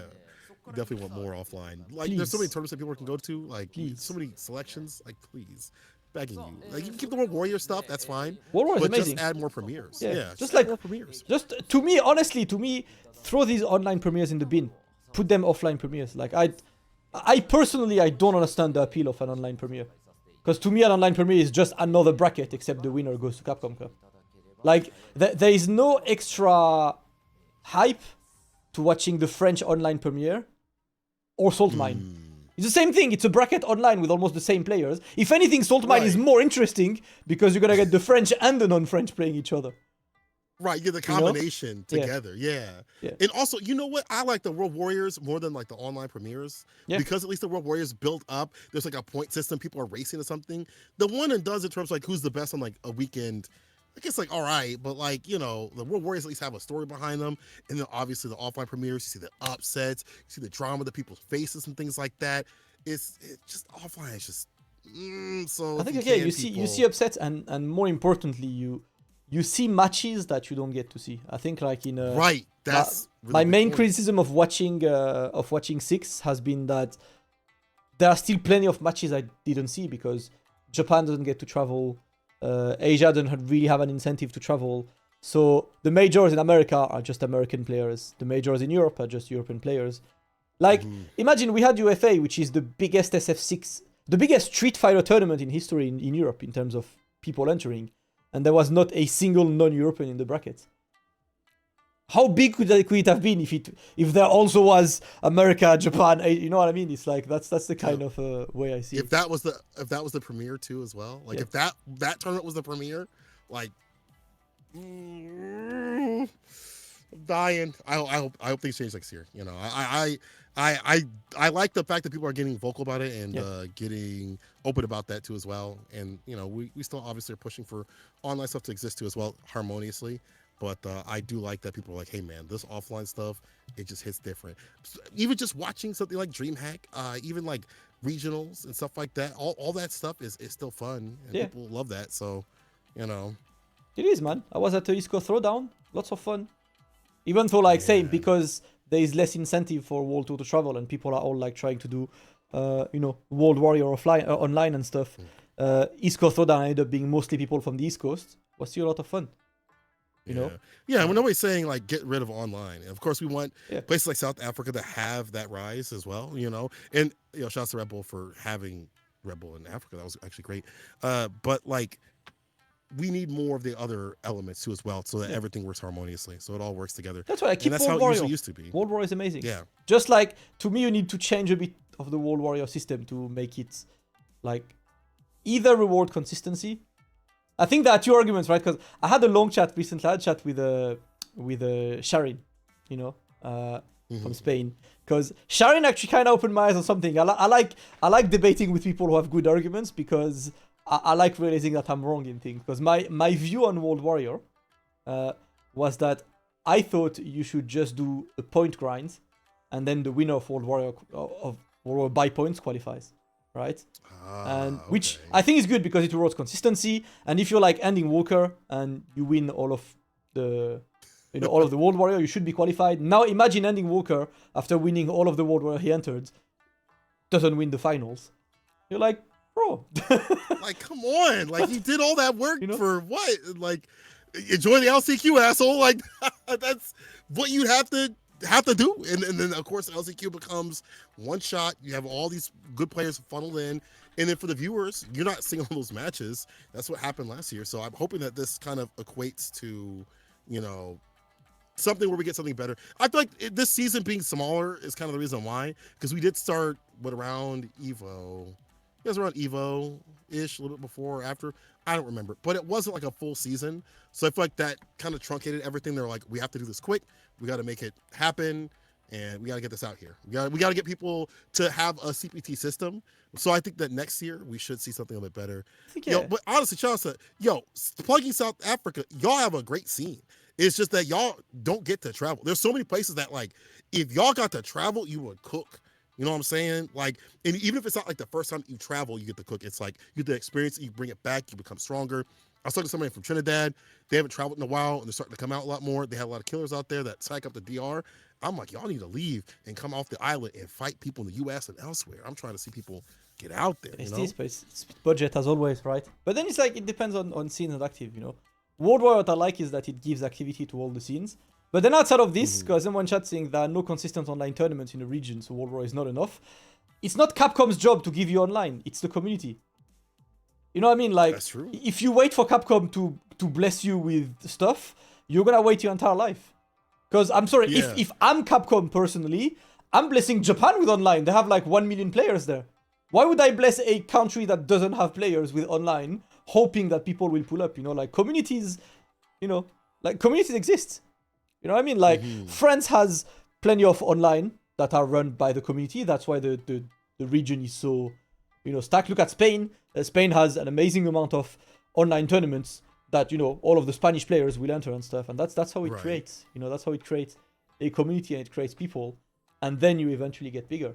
It always starts with the community. You can't wait for an external developer to come in and be like, all right, we would like you guys to do this. Do it yourself. Right. Yeah, you got to work together. Look at TNS, bro. I watch TNS every week.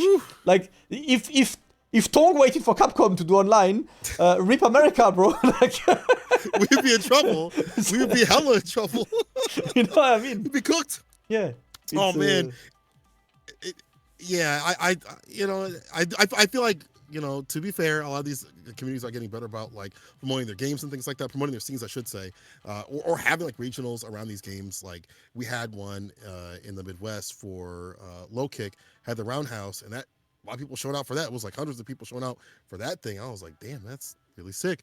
But I do like seeing like different scenes and communities like promoting, and I think they've gotten better.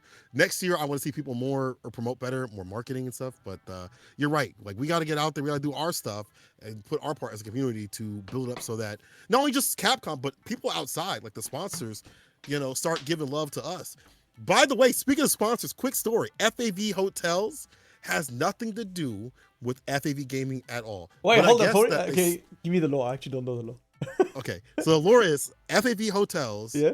They have nothing to do with FAV Gaming at all. Yeah. Like nothing at all. They saw the name of FAV Cup and FAV Gaming and stuff. They're like, that's cool. Hey, let's sponsor you guys. Easy. Did not get mad at them. They sponsored FAV Gaming for this event.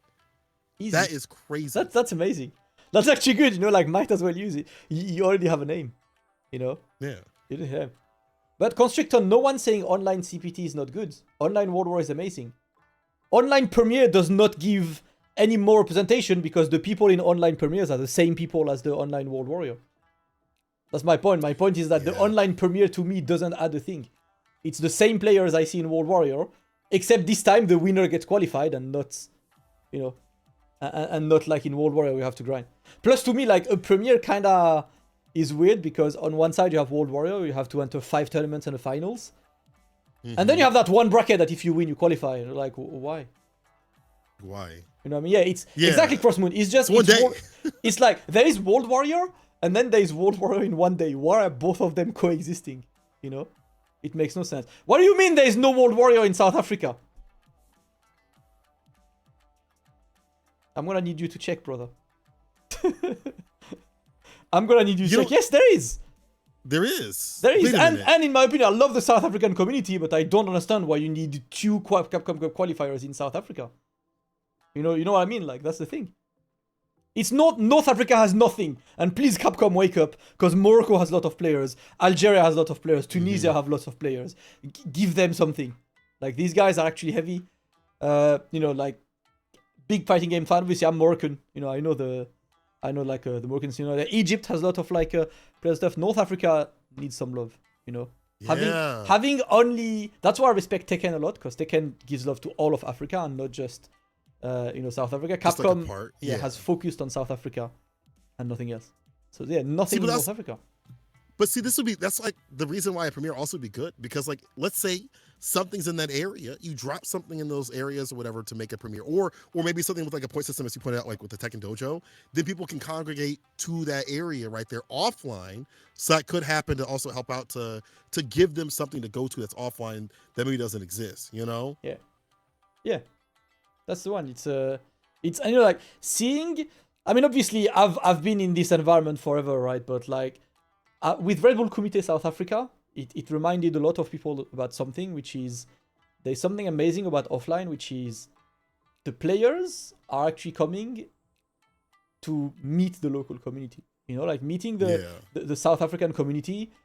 Everyone was over the moon by the fact that Tokido was in the same room as them. You know, like just playing against Tokido, or like talking and stuff. And that's the beauty of the thing. Like it will bring such a different flavor. If tomorrow you have offline premieres and you decide to have a premiere in South Africa, some top players from around the world will have to fly to South Africa to get their points.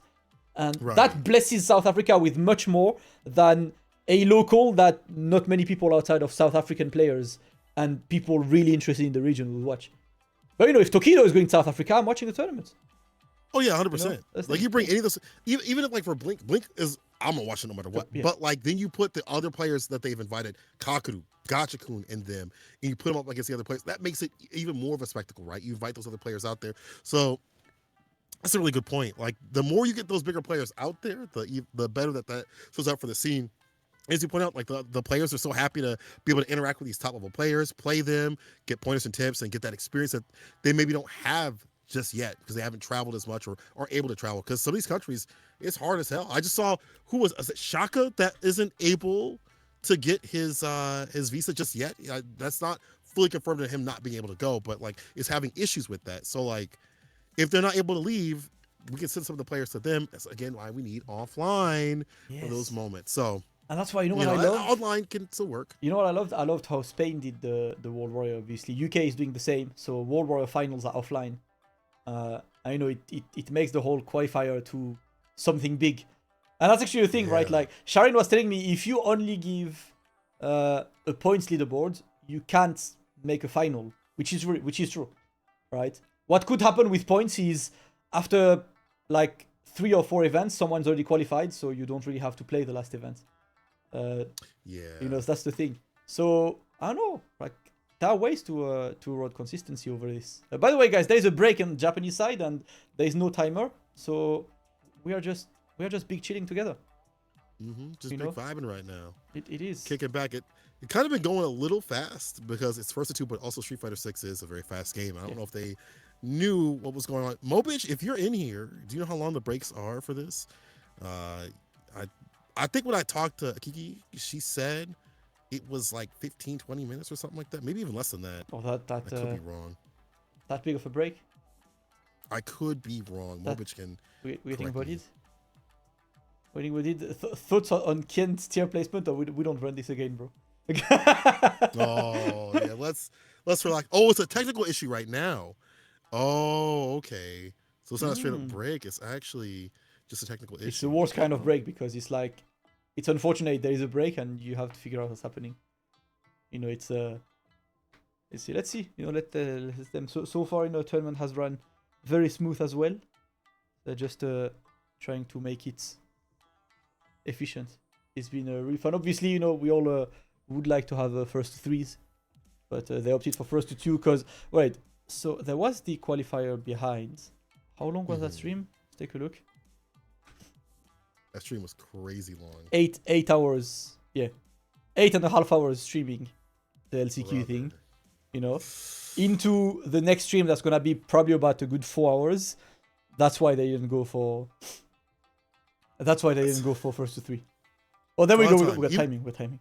Okay, timer. Get a timer. Let's go. We got a timer. But like, you're definitely right. Like this. Like, imagine you're a player there. You've been sitting there the entire day, in this cold or maybe hot venue you're playing. That's great if you're a viewer. Like you just say, I just tune in whenever. But if you're a player, if you're someone on broadcast, that's a lot of work. So first of two, yeah, maybe not most optimal thing, but you're getting long sets tomorrow. The 3-on-3, I'm not sure what they're gonna do, but you're getting long sets no matter what happens with that. It's a team tournament. It's gonna go for a while. Yeah. So and before the 3-on-3 still tomorrow, there is a streamer showdown in Japan. So obviously streamers I'm not familiar with because it's Japanese streamers, but they're running like the pre-event, which is streamer team battle, and then it's player team battle. So you know, content is gonna be that tomorrow. Shout out to FAV Gaming, obviously, for putting this together. That's what we want to see, man. We got Daigo versus Oil King next. Gonna enjoy some more Daigo. Can he get past Oil King though?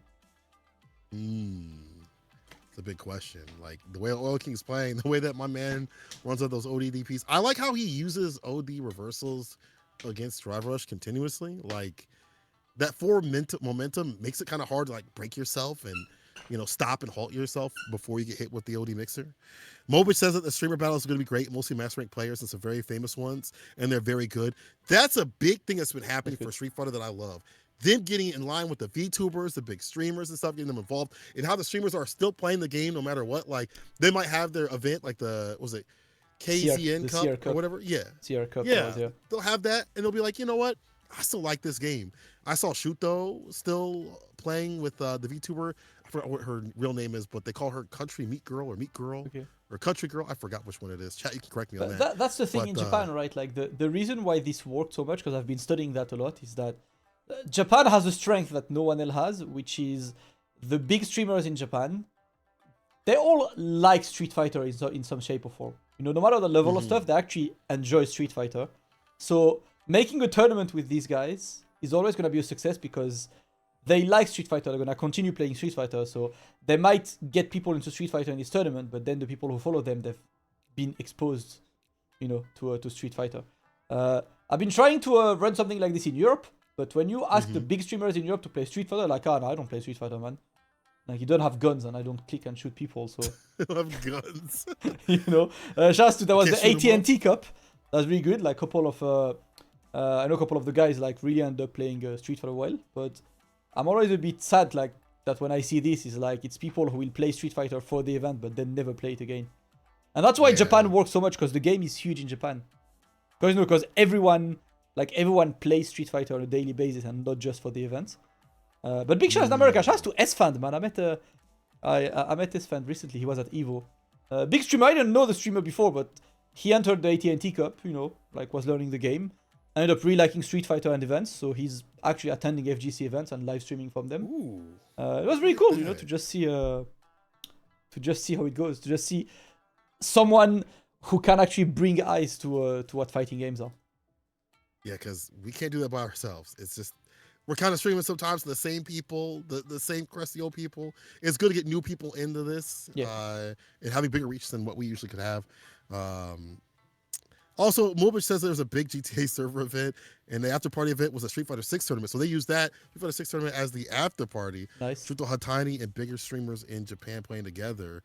And yeah, man, I feel like I've won another AT&T event. Like one more of those would be great, because I feel like I've seen some of the streamers out here at least dabbling in Street Fighter every so often. Maybe not as consistently as they used to, you know, for the event, but like from time to time I'll look at the streamers that I followed for other events or whatever, and they go back to it a few times, especially if there's like a new character. So it could happen for us in the US. For the EU, I might be in trouble. You've watched me cast 30 Street Fighter 6 only 30 rookie numbers, bro. That is actually rookie. You know what's wild is that compared to y'all in the olden days when y'all could travel, that's nothing. People are like, man, you commentate a lot of tournaments.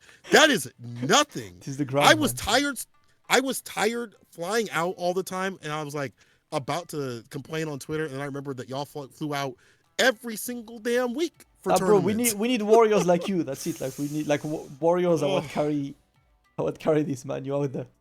Like we enjoying the games. We're enjoying the fun. So one play, they're back. Aruizin, and it's time to get back to it after they hopefully fix the little issues. and let's go. We support the game, man. We just enjoy the games. That's all we do. Let's do it for the love. That's all what this is. It's for the love. You know, it's really funny for me because like I've got the opportunity at times to work on other esports, and it's so funny to work on other esports because the passion that there is in fighting games, I feel like, doesn't really exist in other esports. Yeah, Like, there is not a guy who heard. like commentates 4 tournaments a week and will just be there. Like, the amount of times I've commentated Rocket League and people gave me a 2-hour shift but asked me if it was okay, and I'm like, yes, it's true. It's nothing. Like, I've heard commentators complaining because they were more than 1 hour straight.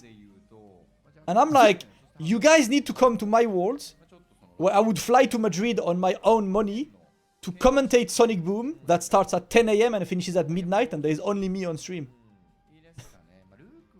Like, come to do a salt mine. Like, come to read this. Have them come to your DMs and say, hey man, we do it from the pools all the way to the finals. You do a 6-hour stream. oh my No Sunday god. is cooked. All right, but you don't have fun because it's a good Street Fighter. It's a good Street Fighter, but that's crazy. Yeah, it's all for the love of the game, and this is what we're rewarded with. Daigo versus Moke, premium action. It's time. Yo, I got Cola sounding a bit robotic right now. What's happening? I have to fix that. Hold Oh, up. yeah, you're a bit maybe, I don't know, connection maybe, but Daigo Oil King starts, guys, while Cola makes his microphone revive. And let's go. It's time. Yeah, there is the clip of Sharon, exactly, because Sharon knows as well, Tong. Sharon obviously was heavily invested in League. When you're on other esports, you hear that a lot. Like, I've heard that a lot on other esports. It's a very, very different approach. While us in fighting games, like, wait, I only have 6 hours of commentary today? That's bad. That's boring. What am I gonna do for the rest of the game? Day, you know, it's be like that. We support the games we like. As always, we enjoy. Time is not a factor when I'm actually enjoying my time. Meanwhile, All King gets a dominant round number 1. Let's go.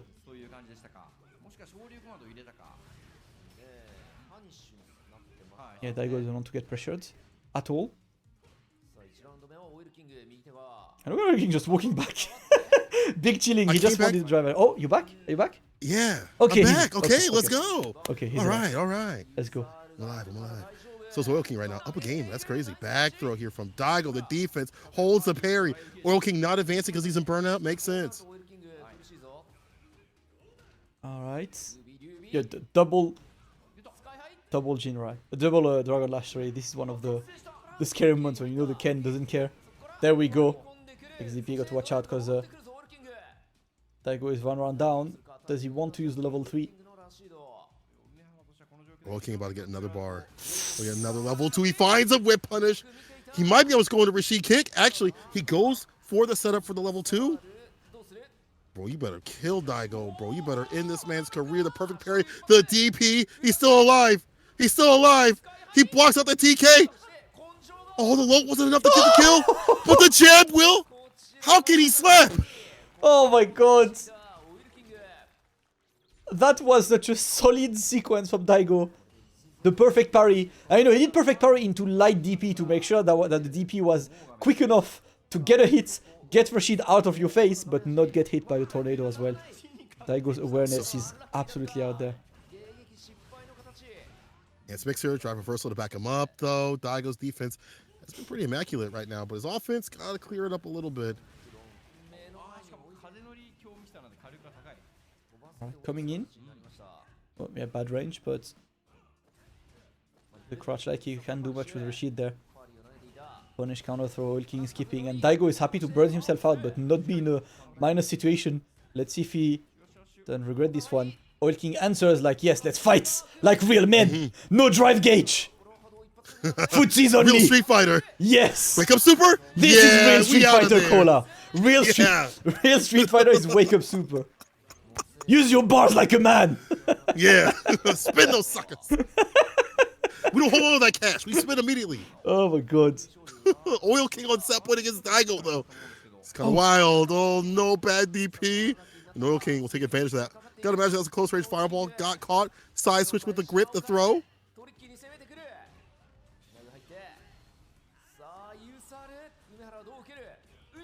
Oh, you held the parry too long.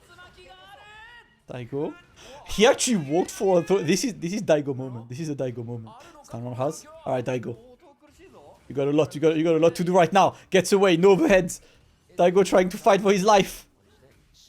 But Oil King is looking very comfortable right now. Lands on the fireball. Daigo is slowly but surely moving forward. He's got enough drive bars to deal a ton of damage if a crouch medium kick lands, but Oil King taking zero risk. The throw. Finds the anti right there with the Choryu. Gets the counter hit. Dumps out the damage with the CA. That's a grip. Gonna get a lot of bar back. But still, Oil King will have that fat lead. Oil King still surviving, still thriving. Oh! Drive Russell waits and baits. Daigo, he should be able to finish this off. Jinrai DP, not enough. Oh, no here. One DP, the chip does it. Oh, Daigo, that's the GOAT. That's why he's the GOAT. There is no tournament where Daigo doesn't bring us some kind of hype, some kind of crazy moments. And that was the one. What a comeback, man. That was such a long comeback. It looked done for Daigo. But not today. Gotta finish the job. Gotta finish the job, though. Oil King, another turn. You can see an Eagle Spike. That's a lot more damage. OD for the follow-up. Still caught up in the corner. Defense is getting opened up. Oil King denying this way. He's gonna get the throw. The perfect KO. What a rebuttal as Oil King takes down Daigo. Either way. I'm not gonna lie, this hurts. Like, after this massive comeback, Oil King is like, alright, you had your fun. Thank you. You had your Twitter clip. Like, and now it's time. You know, now it's time for us to now it's time for us to get back to the game, man, because we got other stuff to do, you know? Now schedule, man. Time to close up shop. Get home. It's like 3 o'clock here. Probably not, but still. Well, Daigo out of the tournament. Unfortunate for him. But at least he gave us the little comeback moment. That's what we wanted. You know, Bunch no one will get so exactly Bunch. That's the thing. No one will remember this last round. That was just another Street Fighter 6 round. The round before, though, that's the one you'll remember. You know, yeah, so exactly. You may have won the game, but you lost the cloud battle. And the cloud battle, there is nothing more important than the cloud battle. Chat, who won Evo on the Evo Moment 37 year? It was not Daigo. But it actually was Daigo because he won the cloud. Well, man, riding that for 10, 20 years. How many years it's been, but it's been a lot, right? Like that's you won the real battle. You know what? When I go to my reel and I select clips, when I post something on Twitter tomorrow, you think I'm gonna post Oil King winning? Oil King, I love you, but it ain't gonna be you, bro. It's gonna be Daigo. It's gonna be that Daigo moment. Bro, if you post that Third Strike Evo from this year, are you gonna post K.O. Yun doing another Genei for the 30 billionth time, or are you posting Evo Moment 37?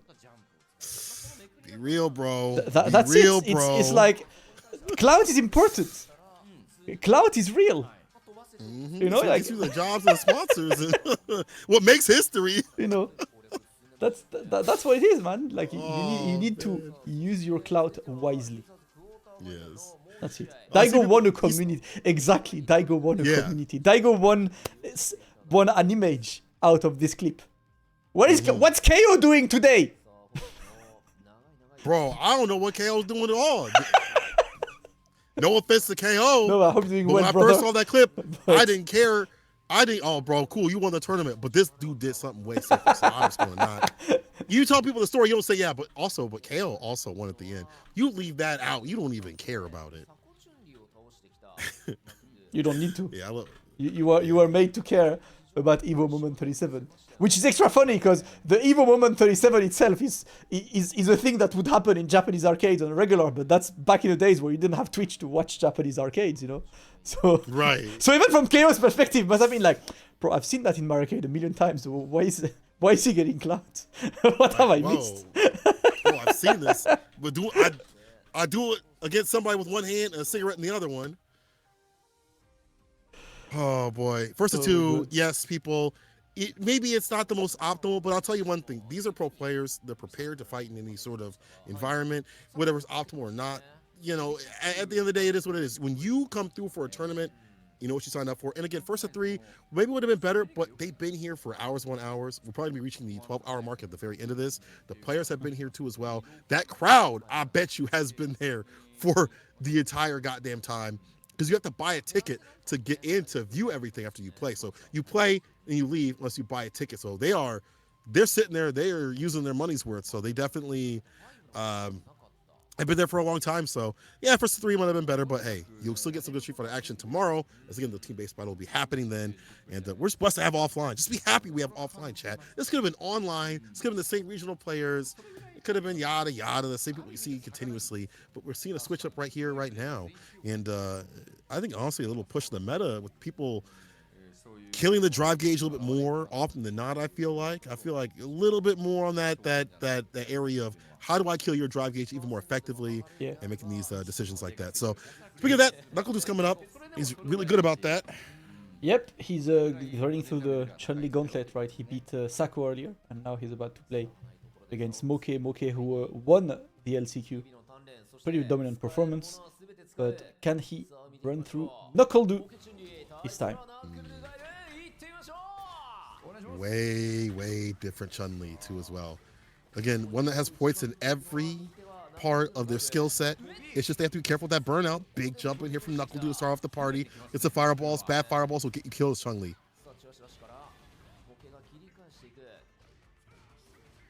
And more shooty. And again, yeah, you see the upside down kick. There we go. No hard allowed, but a bit too far to get the flash kick there. Unfortunate for Nuckledu. Moke comes out a bit lucky from this situation. Gonna keep some more pressure. Gets the throw. One more hit needed. Nuckledu happy to just wait, but he needs to find an opening. She's chilling under. No. Big chilling. Big chilling. Flying over. Dash up Tinsho. Yo! Moke. And remember we talked about how Sako was like, hey man, I saw that you took down one of my specials or whatever. I ain't gonna do it again. Not Moke. He said, I'm gonna do that with Zanshu. The second time was fine. Almost found that fireball that would have been sick. But Moke pushing Nuckledu to the corner. Let's see. Okay, waiting. Just playing the perfect parry game. So far, his approach to the matchup has been really clean. Never taking risks. He did the Hazanshu once so that he got punished. So he's slowing down. And remember that Chun-Li cannot really play a game where she jumps over the Sonic Boom. Her game is Hazanshu. That floating jump definitely doesn't help out. Her jump ins just in general aren't as good. Crouching mini kick, drive rush, flash kick right after it, sending out some of the baby booms to lock him down. Take throw. Has him caught up in the corner. Man. Okay, level 2. And watch this. That drive kick will get built right back up after this sequence. Double dashes in, gets aggressive, almost back in green. Oh, the very offensive drive reversal as well. Wants to keep Nuckledu in the corner, but no. What was that, Nuckledu? Pop that level 2. There it is. Again. Oh, drive reversal. Get burnout. Is this enough to sweep off the feet? That was close. CQC, you see, that was hella close. That was so clean. That was so clean. Oh my God, Moke. If you want to know why Moke is better, Street Fighter League is the most consistent Chun-Li player, if not one of the most consistent players. Top 8 at a premiere with this character. And is just way cleaner when it comes to everything in every facet of the character. I think Goichi has better defense, slightly, but in everything else, optimization, when it comes to dumping out damage, when it comes to risk reward, it's Moke. Yeah. Valmaster obviously up there too as well. You know, Valmaster up there too as well. You're not downplaying. It's really hard to say exactly who is better between Valmaster and Moke. The only reason why I say Valmaster is because I was in Paris and I saw Moke losing to all of Valmaster's training partners. Ooh. And that's the reason why. That's my only argument towards Valmaster. But then I would like to see Valmaster playing against, you know, Moke's training partners, obviously. But the fact that the people who play against Valmaster, they all beat Moke in casuals, is what made me think, alright, Valmaster probably has an edge there. But they're so close that it's not a clearly, oh, this guy is way better. You know? Yeah. That's the thing. You can't just say, oh yeah, but in the Paris premiere, Valmaster got 3rd and Moke didn't even get top 8, so Moke is washed. No, that's true. Yeah, man said washed. bracket luck is a thing, man. But bracket is a thing. You can't just take one bracket as an example, but they're both very close. You know, in the meantime, Moke is really clearing Nuckledu so far. He's being able to keep up the aggression that Nuckledu's putting out, reading the fireballs. I mean, he's played Higuchi a lot. Gets the counter after that, drive rush forward, heavy kick. I believe that's 0, so he takes the risk on the jab. It's a down kick. He's looking for that option, looking for that punish counter. Moke's not even giving him anything off that upside down kick. No Hazanchu, none of that drive reversal against an offensive style to keep him up in the corner a while. Oof. Oh no, you're deader than dead, the bar at the bottom. Hey, there we go into level 3. Your Moke is absolutely cleaning house. Clean win over Nuckledu. Barely even worried throughout the sets. Moke is moving forward to the top 4 of this tournament. Clean, efficient. Moke with this Chun-Li is too deadly. And again, as some of you pointed out, Daikoku, Higuchi, he's well versed. But even beyond just matchup knowledge, how he's able to read the fireball pressure of Nuckledu and stay as close as possible and stick to him, something that Sako wasn't able to do, it felt like. And not remove options off the table. Like when Hazanchu didn't work for Sako, he's like, well, damn, what do I do? Moke said, I'm going to do it again because it's going to hit. Yeah. Get my corner carry and get my damage. He's a very efficient player, you know, out there. And that means that loser semi-final is going to be a run back from round 1. Round 1, there was Moke versus Oil King, and Moke won a very dominant 2-0. Moke and Oil King are going to meet again in loser semi-final. Winners final has the last non-Asian player in there, aka Angry Birds, against Tokido. That's also a match I was waiting to see. Yes, sir. Tokido, I feel like that has had a history of not always being the best in terms of Ken mirror matches. At League, he died to Nauman. Nauman was just able to read every single time Tokido wanted to get on the offensive in the corner. Nauman called it out with crouching medium kick, backdash. It happened every single time, and he kind of got washed a little bit. Then it was Kabe who beat Tokido in the top 8 regional finals of Japan.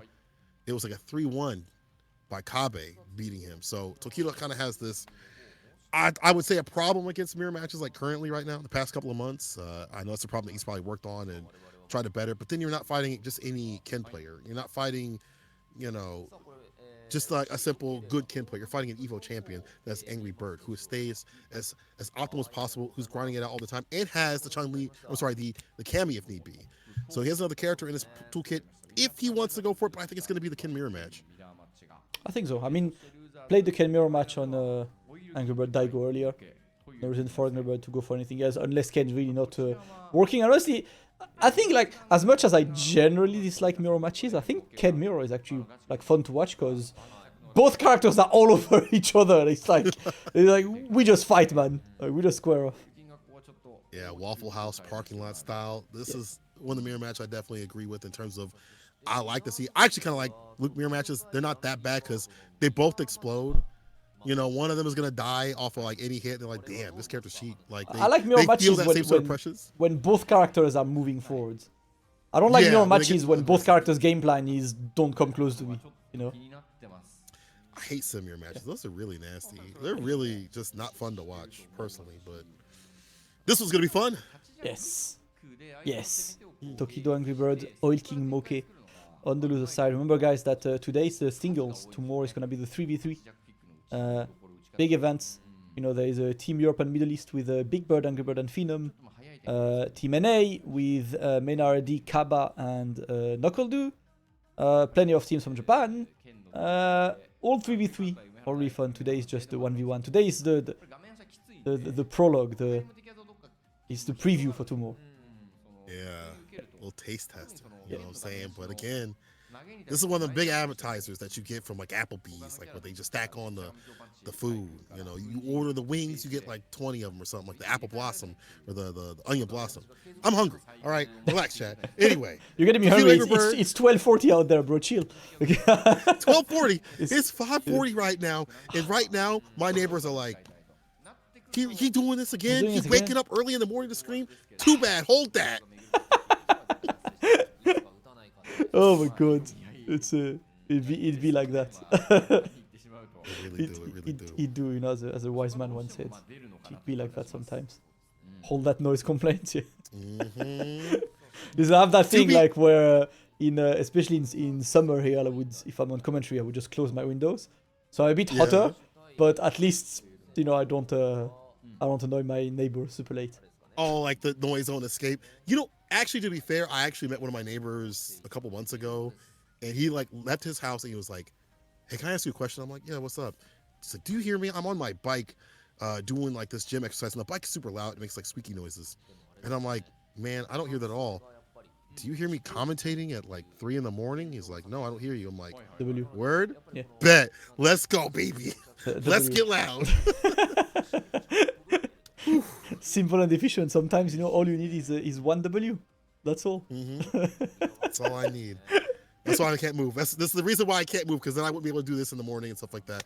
But again, it's worth it to stay up, watch the Street Fighter, you know, energize. After this, I'm going to definitely die. But it is definitely worth it to see these two competitors go up. Oh no! They're actually on the loser side. Cola, no, they're doing the wrong. Oh no, they're doing the wrong order. The wrong order. No, not in 2023. No, guys, this was a fight I had in like the 2015. It's solved. Don't bring it back. Don't bring that fight back. It's winners final first. Do all losers first? No. They're gonna do losers first and then winners finals? No. Don't tell me they're gonna do that. No, the mask is no. No. Not like this. Oh my god. This ain't the way. This ain't the way. Oh my god, we getting bodied out there. You know, it's been it was actually funny because there was a time like late SF4, early SF6 when I used to travel to every event to do commentary and stuff, where if a tournament organizer would prepare losers semi-final, I would stand up from commentary, go to the stage and be like, "No, you put winners final first." Cut that out, bro. I would be like, Cut that out. "Not on my watch." You know, I am the one commentating your stream. I've been here for 9 hours. You're not giving me losers semi before winners final. And the reason why, if you wonder in chat, is why is this order like not the better one? Because when you do this order, the winners final happens, and whoever loses the winners final immediately has to play. So he's basking in the salt of his loss, and you're asking him to play another game. So you're not putting him in optimal conditions.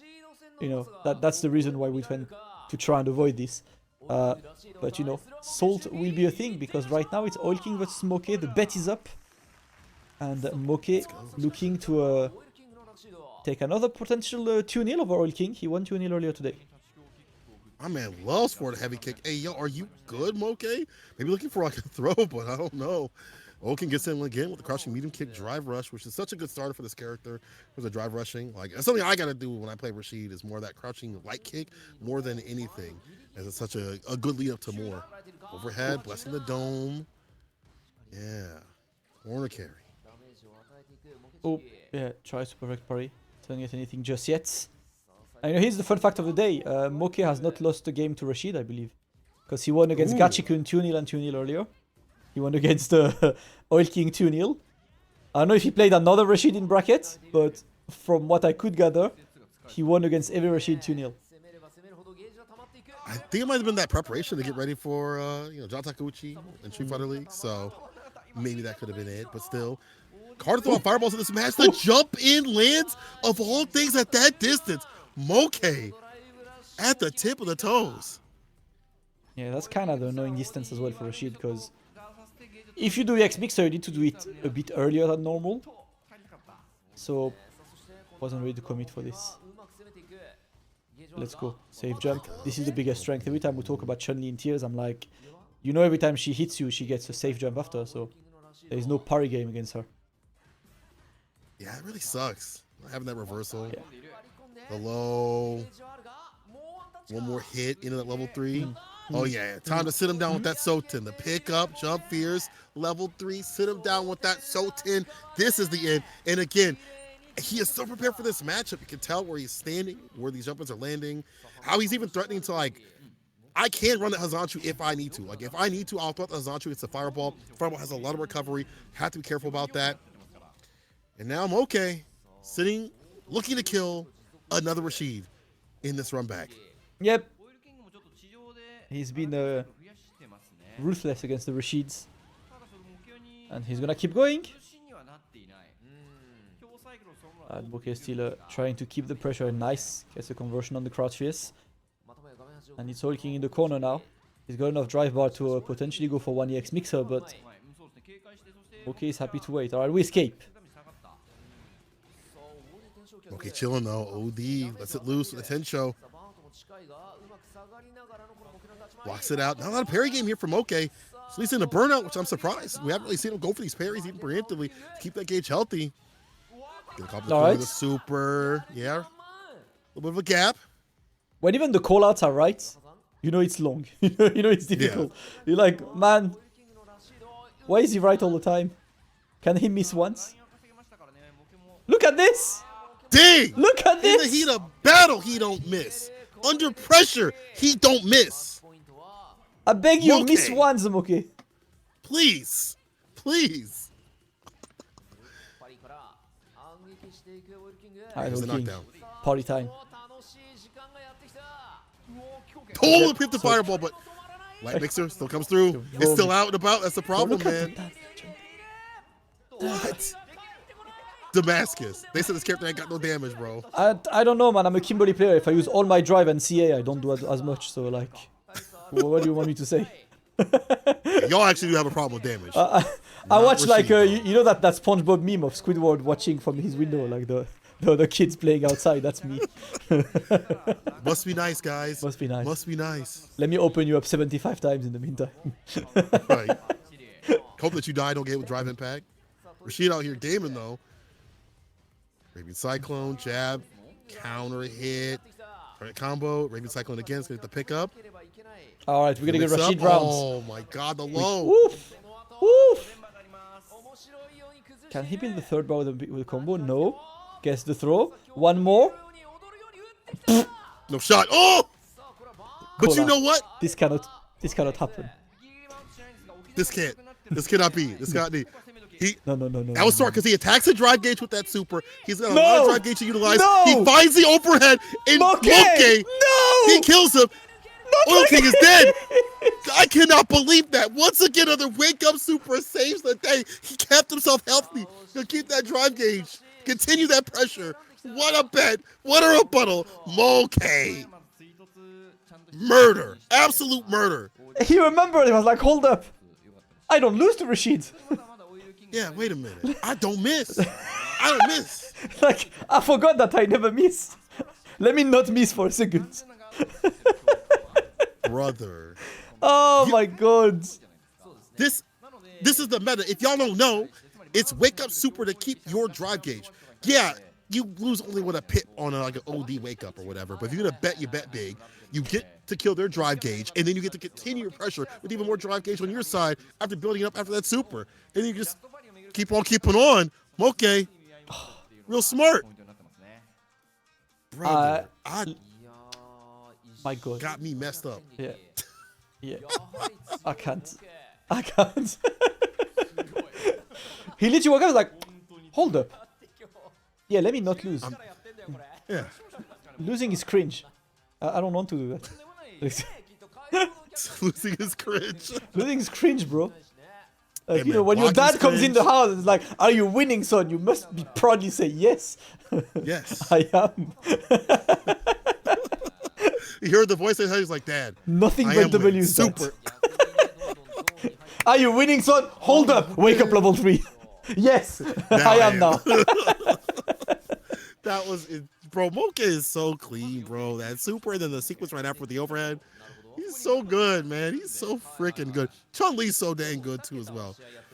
You know, it's not that it's obvious. It's, you know, it's obviously gonna be like a reversal, right? Like, and Moke loves to do reversals in general. Usually you see like Tensho kick, right? But it's super. And again, it's to keep your drive gauge healthy, kill their drive gauge, put them in a bad sort of way so they don't have as much rebuttal or they're in burnout, whatever it may be. And again, so you build your drive gauge and make it healthy. And you continue your conversion, your combo, and go on your merry little way, and you cook, right? Yep. That's been like the current meta. Like, and that's been a meta for 3, maybe even 2 months. I've seen a lot more from a lot of players. Like, if they're gonna bet like that, they're gonna bet big. And okay, wins again against Oil King. Damn. 2-0. He has yet to be defeated by Rashid. You know, if he plays Angry Bird Loki has a Rashid on the side. You know, like Angry Bird could be like, let me teach you. Let me teach you. Let me teach you. Teach you how to play Rashid. It's not play, it's blaze with a B. Blade Rashid. Yeah. You need to say it properly. Let me play Rashid real quick. What? This solidifies, I guess, our losers finals already. Well, Moke in this final, we're gonna have Tokido versus Angry Birds. It is time to see the winners final. Most likely a Ken mirror. And we've seen both of these players. I mean, I think it's a funny opposition of style because Angry Birds is the most optimal player around, and Tokido will hit you with jab DP for no reason because he's like, yeah, I'm just gonna do that today. I just want to get you in the corner. You know? He did that with Luke in Street Fighter V. Like, that was the way he played. Jabs, a few mediums here and there. Would never have perfect knuckle combos until like he needed to turn on and really get the damage. And other than that, he'd just be like, I'm using medium punch, jabs. I'm using the most basic of things to put you in the corner, and then I go to work. And that's when it gets dangerous. When he puts you in the corner, his innate reads of what you want to do and like what you want to call out in terms of defense are what make him so deadly. But for Angry Bird, I feel like it's his optimization. We talk about how he don't drop no combos. If he does, they're happy accidents. He's always optimal in terms of Oki. Situational awareness is really good. So it'll be a challenge in terms of like really good footsies, really good optimization. Not saying that Angry Bird don't have those, but he clearly favors being optimal and squeezing out the most in terms of, you know, when he plays the character. And Tokido just likes reading the opponent a lot. Really good footsie game, stuff like that. We'll see what happens. I don't know. Tokido certainly has not been so good in mirror matches. So we'll see what occurs. I just want to see.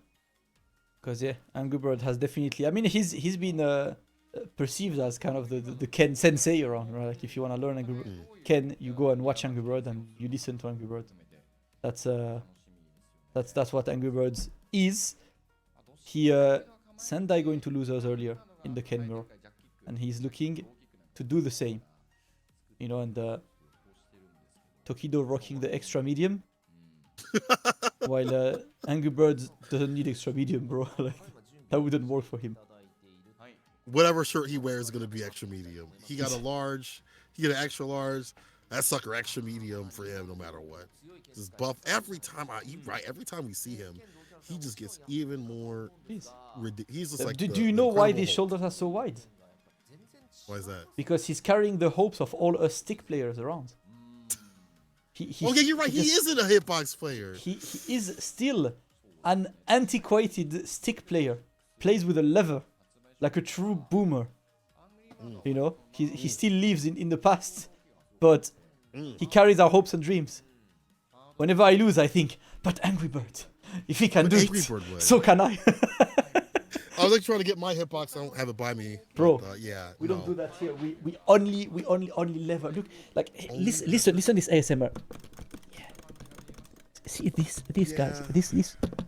You know, like when you dash and you do, you know, and you mash and you like this. Yeah, that's why you play stick. See, like for stick ASMR is a thing. You know, if you play a hitbox, might as well play on a keyboard, bro. It's the same. That's ASMR though. You know? It's like typing a nice little essay. Yeah, but like get a mechanical keyboard with Cherry MX Red. Cherry MX Red. The like heavy ass keys. And just go like, you know, cool. You know, typing a to whom this may concern sort of email. Yeah. Oh my god, it's you know, yeah, like you have to mean that email. You know, it's like putting speaker in my buttons. Yeah, exactly. People got to know. Bro, I will never forget one thing. The first time I played Tokido back in SF4, I was warned, watch out, the Japanese do fake mashing. And I was like, what's fake mashing? That's not a thing. So, you know, in Street Fighter 4, if you guys are not familiar, right? Akuma had the wake up teleport, which was invincible, would get him far, but you could react to the wake up teleport if you're really looking for it, right? Tokido would have his stick where he would have this button here. It's an empty button on his stick, right? Like on Tokido's stick, this button did nothing. So every once in a while on wake up, he would mash with this button because him being next to me, just because I see him doing this, I'm like, teleport, no teleport. It's coming. And it's so, like, it's so weird because you realize that you kind of naturally react. Like, if I see the player is like this, I'm like, he's about to teleport. I am looking for teleport right now. And, right. And yeah, like, I remember the KOF players especially told me, you know, like how Shanghai plays with the whole, like, box around stuff. He's got the cake box, yeah. It's a thing on KOF. It's a very old thing on KOF, right? Like, people on KOF play with fake buttons a lot. Because even in the mix, they will add fake buttons in the middle of their strings. Oh! It's actually mad. Like, it's insane. Like, they have so many more buttons. And a lot of players say it's really, really weird because what you hear from your opponent doesn't match what you see on screen. So you kind of tend to be a bit, hold up, what's happening? You know? Yeah, what's going on here? And yeah, I feel like, you know, for Angry Bird though, like the way that he plays and how fast he plays, it may not even matter. You hear like a million buttons going on, nothing's coming out because he just like constantly just mashing, just constantly pressing, double tapping, triple tapping his buttons and things like that. So you might not even need a fake button, to be honest. Yeah, that's Stream watching Kill You in Halo, yeah. But I think Crossmoon is like, I'm not listening to your buttons. Like, it's a natural part of the game when you have someone next to him, you hear his buttons. I still remember, bro, Combo Breaker last year at Strive, I played a cheap player who was on hitbox, but he had a mechanical keyboard hitbox, so Cherry MX switches. I hated my life. My entire match, I played against a guy who did this. Just like, bro, this is too loud. Those canceling headphones for 5 minutes. He was just doing this. It's not working. I was like, I hate it here, essay, bro. I absolutely That's hate a chip player too. And he was pissing me off because I was like, yeah, I don't know how to play, man. Yeah, you got it, man. You got it from here. You got it from here. Oh my god. Alright, let's go. It's time. It's Angry Bird versus Tokido. In his finals, Angry in the red, Tokido in the white. And he's off to a fantastic start. Oh, and the light. Oh, God. After the frame kill, meaty crouching light punch counter hit. Sure you, that's it. Damn, Tokido. Let's go. Strong starts.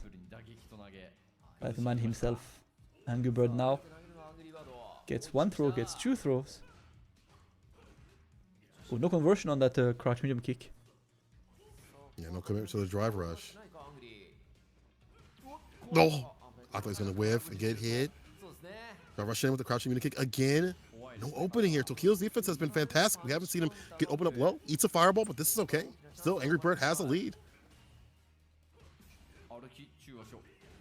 And again, yeah, drive rush attempt, but still being blocked. Great anti-air. Alright.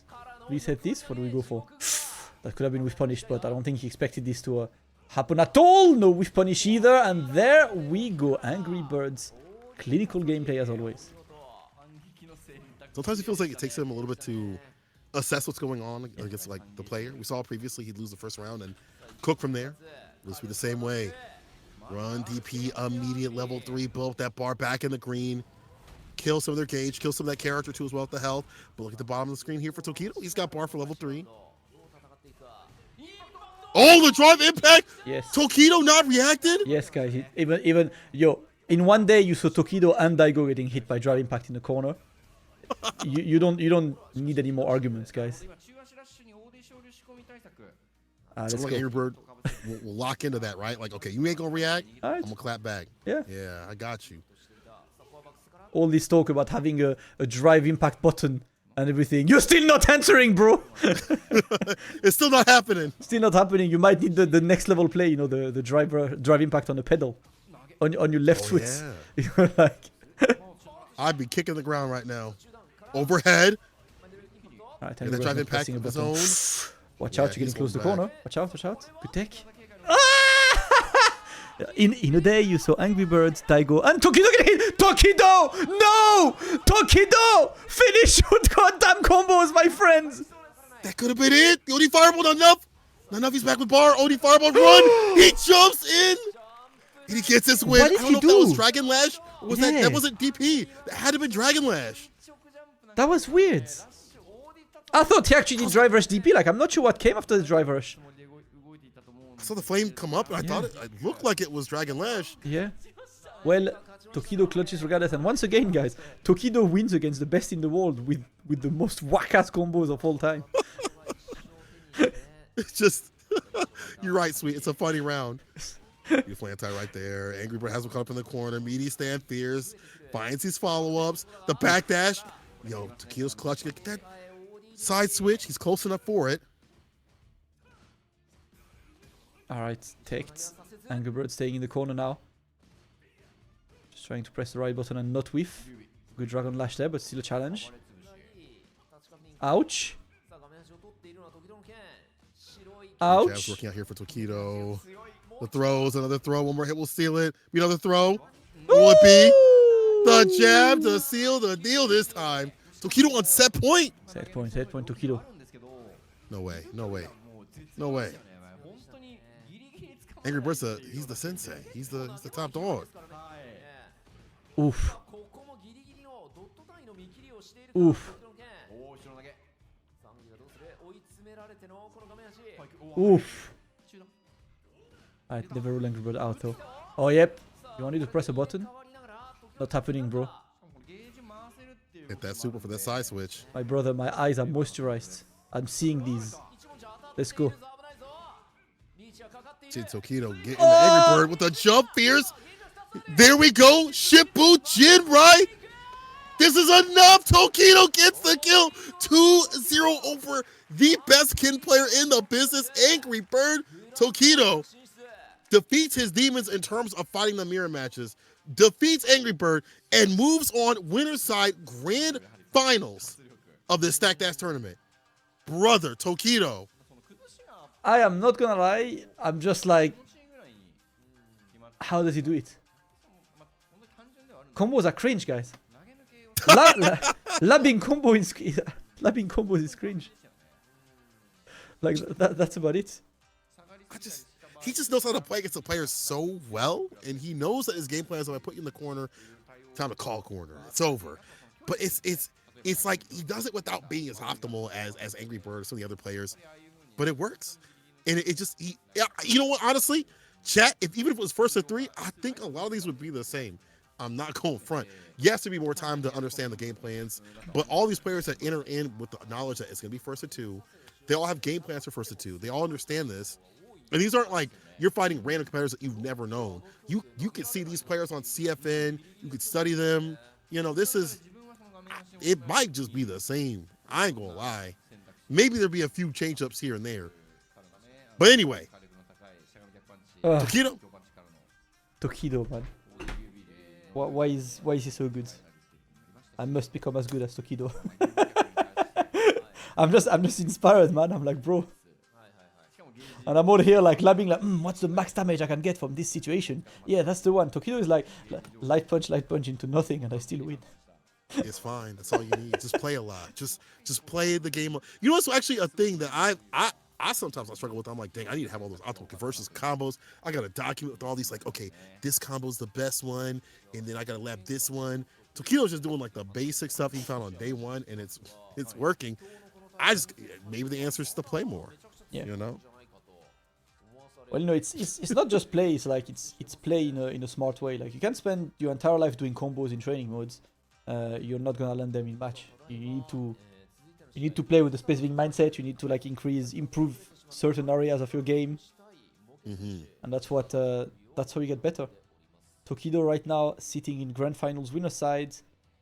The entire tournament just being in first to two. Your plot twist grand finals in first to one. Yeah. Yo, bro, could you imagine? Plot twist bracket reset first to one. Relax. Let's go. Hold up. That would actually be kind of fire.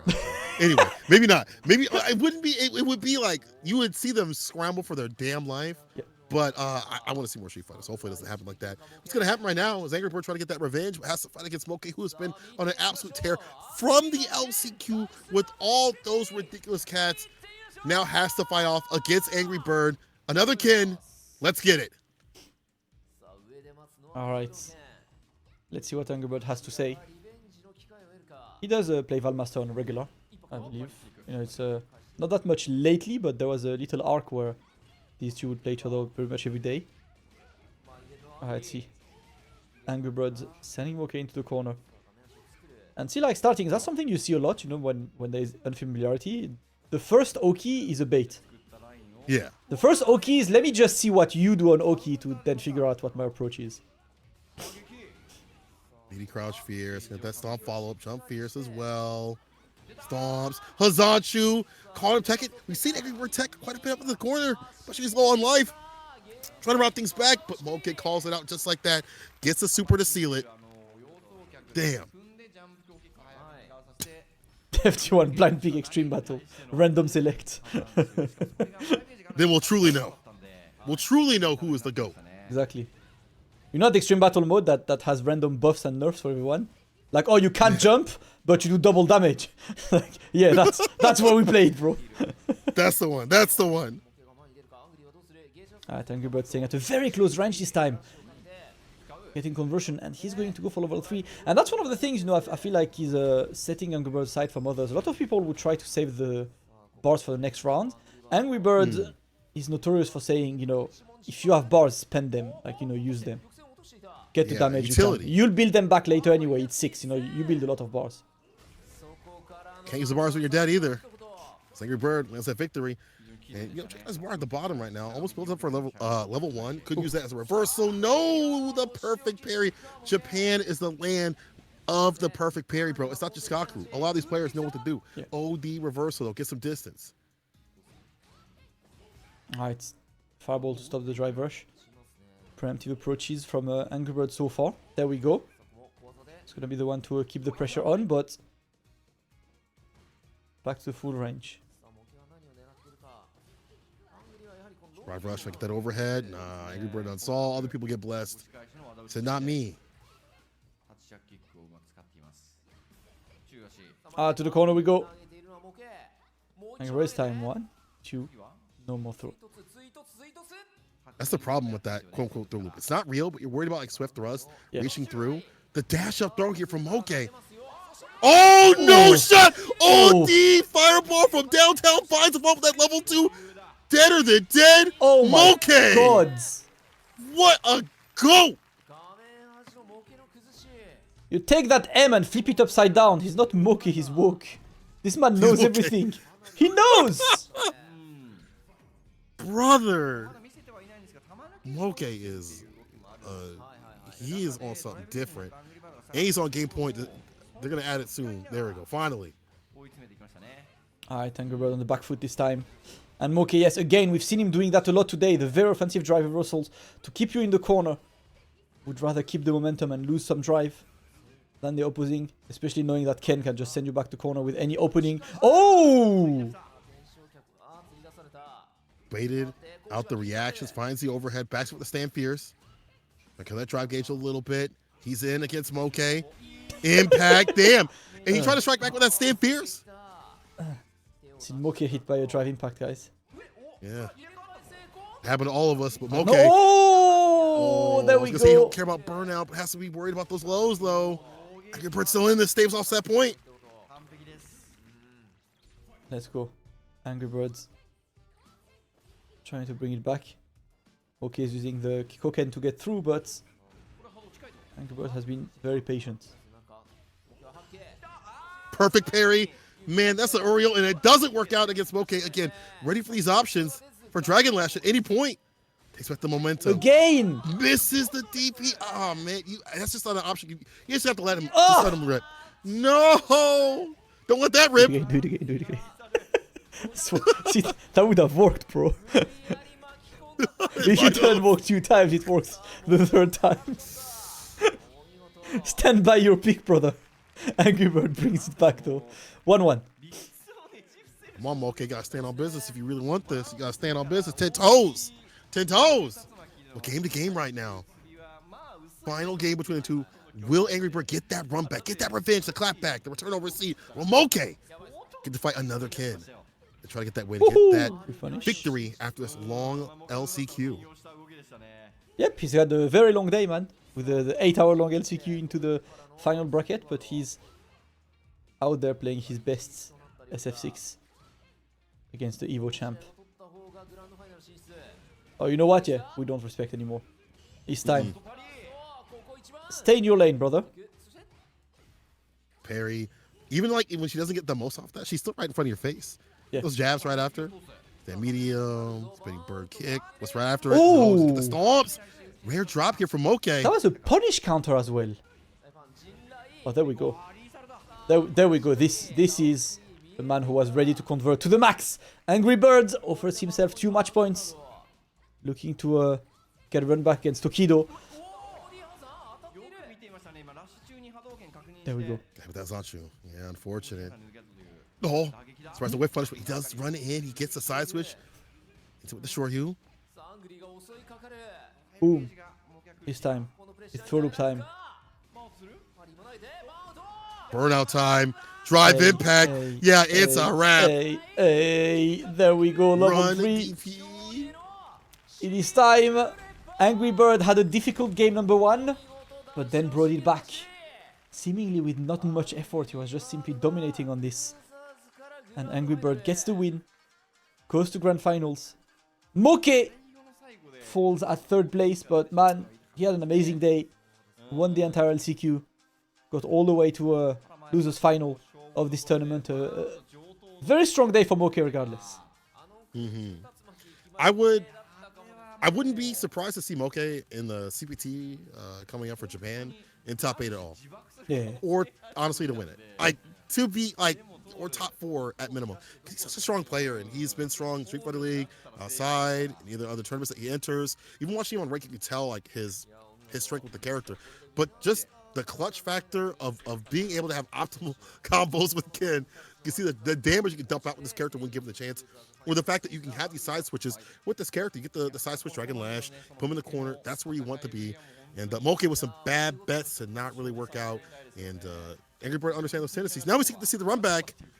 Angry Bird versus Tokido. I don't know if it's going to be just a straight up match. If it's going to be like, you know, if they're going to be able to reset the bracket or anything like that. I'm not sure. Mobich, if you're here, do you know how they did it last year? It's probably just classic for, I mean, first to 2 and the reset. Yeah.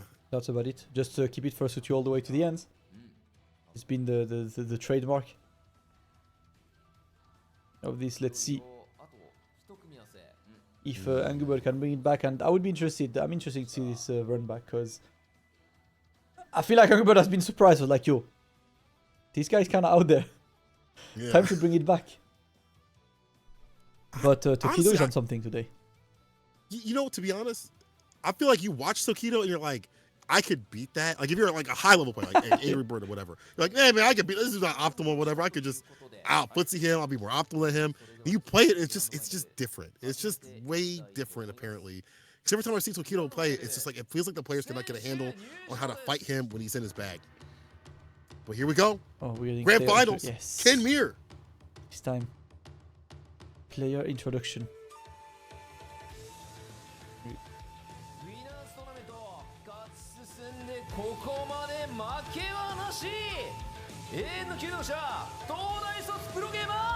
The Battle of the Schmediums.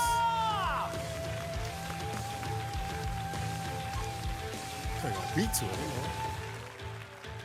Unlike Tokido. What side do I go? Right there. I'm here. He just came back from a bike run. Like, dang, bro.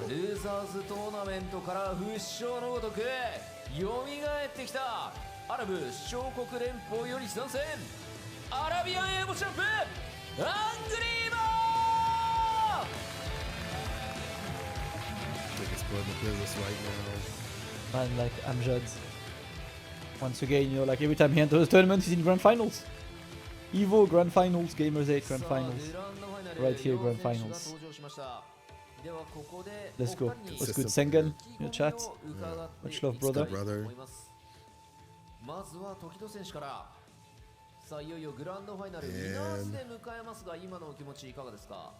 Modric, if you're here, if you can, tell me what's up. 時々は剣を使うとすごいいいと思うよっていうことを言ってくれたのが一つ大きな要因となっているので、まあここでね、一個。All right, Domestic, what do you say? Trying to activate the subtitles, it doesn't work.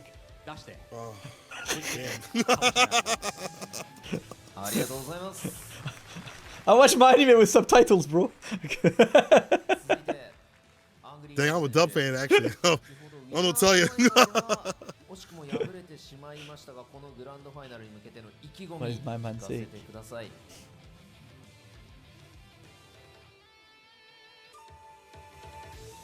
Oh, Angry Bird. Already a goat, so Tokido is already a goat. He doesn't need anyone to teach him. He's already a goat by himself. And he already beat me in the winner's match, so I'll do my best to get my revenge back. Get your run back, brother. Get That lick back. Get your run back, brother. It is your time. Yeah, I'd like to quickly correct the chat on something. Because there's something I see a lot. Someone called Tokido buff. Tokido isn't buff, Tokido is lean. Lean. Tokido is fit. Angry Bird is buff. Tokido is lean. Use the right words. Like Tokido's body style and physique is lean. It's like the kind of the runner style. Angry Bird has more the bodybuilder side. You know, it's yeah. FitFGC be working out. Look at that. FitFGC out here. Top 2. FAVCUP finals. Once again, shouts to FAV Gaming for putting this on, letting us restream it. I see some Japanese people watching it as well. Sweet19, I see you all the time. And Nemos, I'm glad that you're joining us, and all the other people joining us on this side of the stream too as well. No matter where you're watching, I'm glad you're just supporting some good offline action. And yeah, it's going to be a kid mirror match, but I'll tell you, even the mirror matches out here have been fantastic. They've been fun. Yeah. Yep. Well, grand finals time. Tokido in winners. Angry Bird on the loser side. And yes, guys, the team tournament is 2 more. 3v3 we do 2 more. 2 more is the 1v1. So we get some more. Tomorrow has been a very good day of SF6. Been enjoying that bracket a lot, man. And looking forward for that finals. Angry Bird, can you bring it back? Or will you lose to day 0 combos? May need to go to the Rooflemonger, YouTube video. Actually, hit up reversal. Michael had better combos in the beta, bro. Bro, I can show you my document, Tokido, if you need it, but you know what? Maybe he doesn't because he's working out here fine with an unoptimal Tokido. This is unoptimal combo with Tokido in grand finals winner's side of things. And also, I feel like, Angry Bird was kind of attacking a little bit more up in the corner, but again, you're fearful of your life when you're fighting like a Kin, even when you're playing Kin, when you call up in the corner. So many things that you're presented with, so much damage that comes from that. It's a dangerous thing. And these scramble situations, I feel like Tokido just locks in for some reason. He's a man of clutch. But Angry Bird, better defensive in the corner. No, that's kind of hard to do and easy to say, but if he gets that, maybe things might go his way. Maybe things get a little bit easier. Saw him tech quite a bit, like I just said. A neutral jump's coming through here from the side of Tokido that kind of killed him. We'll see what happens, though. Let's check. Oh, match. Tokido is in. Players are in. Oh, it's time. It's time.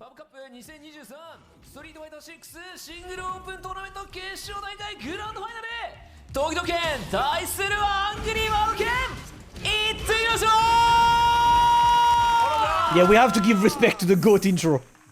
Always. See how we didn't need to say a thing. Both of us shut up and just enjoyed Aru for a second. Let's go. Drive impact works out against that stand medium kick. Yeah, you gotta be so careful. Loves that drive impact. Alright. Down the corner. Oh, the jump back. He's going to get an opening for Tokido. Angry Bird, though, put him into the corner and got to watch out because he's still in burnout. And that was actually such a smart drive impact because you're jumping back. You're waiting to see if you press any button and stuff. Drive impact is not the thing that you have on top of your brain there. 2 DIs in 1 round. Let's go. Hey man, you lacking, let's get cracking. Anytime he sees that workout, he's gonna do it again. However, the whip punch comes here from Tokido. Round start, enhanced Tatsu, empty buttons, walk up throw. Get Tokido. We don't get nasty up in this corner. Somehow he breaks down every player that he finds. Damn, the back dash, a stand fierce for a stand fierce. Mine's better. Alright. Tokido spending all his cash. No try rush after this though. gives Angry Bird a chance to get in, but you know what? EXDP. Get out. Burns himself out. Yep, that was done. Smart stuff. We saw that before, right? Stand fierce. Yeah. The burnout situation from Angry Bird. Now, Tokido hits him with his own. Word for word, bar for bar. I love the perfect parry into a run there, the attempt, but Tokido was ready. Angry Bird wanted to chase him, but maybe a bit too ambitious. Overhead time. Again! The jump back again! Yeah, he's really trying to do driver's DP against this, but it hasn't landed so far.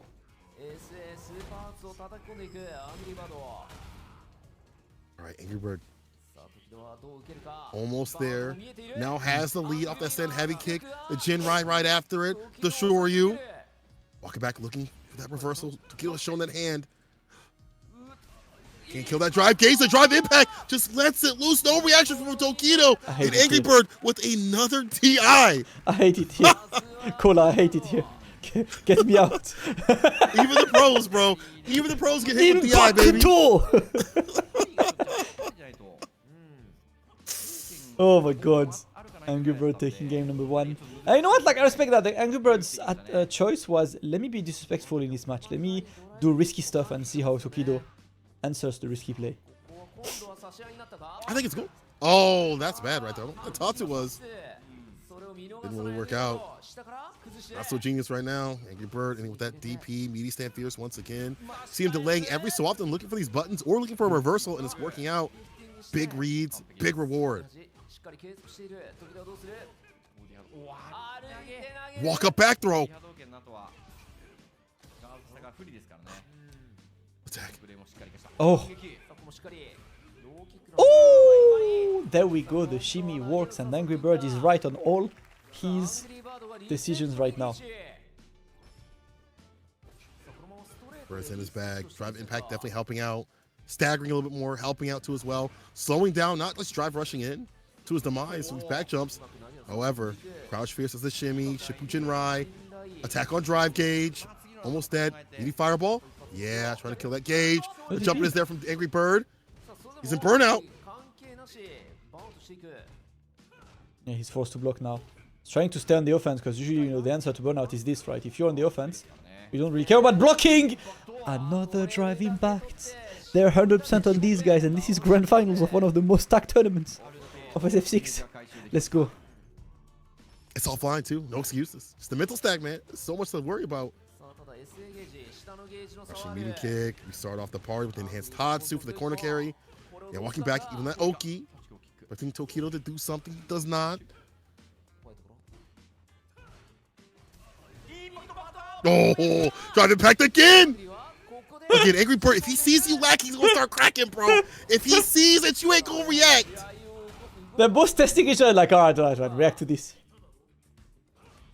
Do it again. Yeah, so I would have done it again on Wake Up, bro. I would have done drive impact on his Wake Up, and then good luck.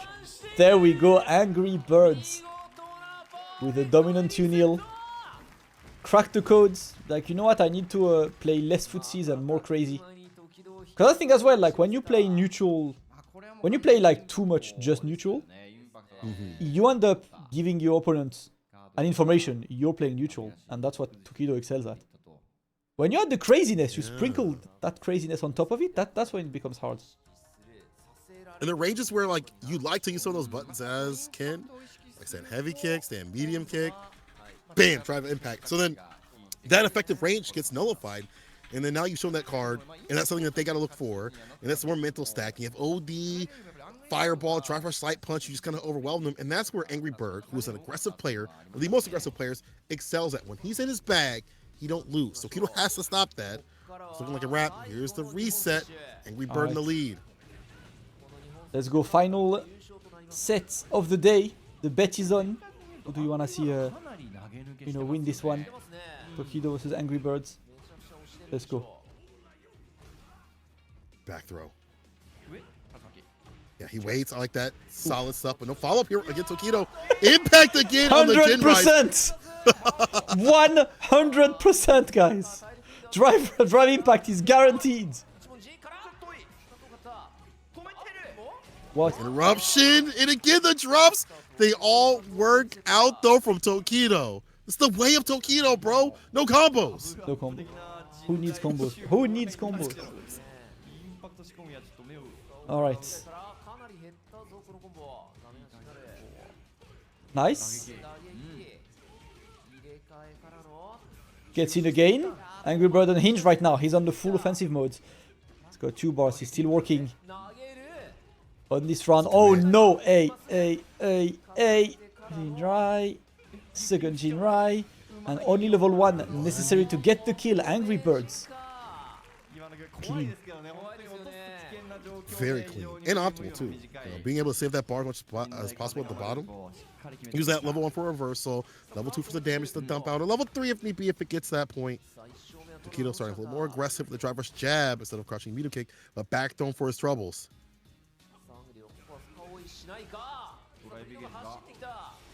Alright. Oh.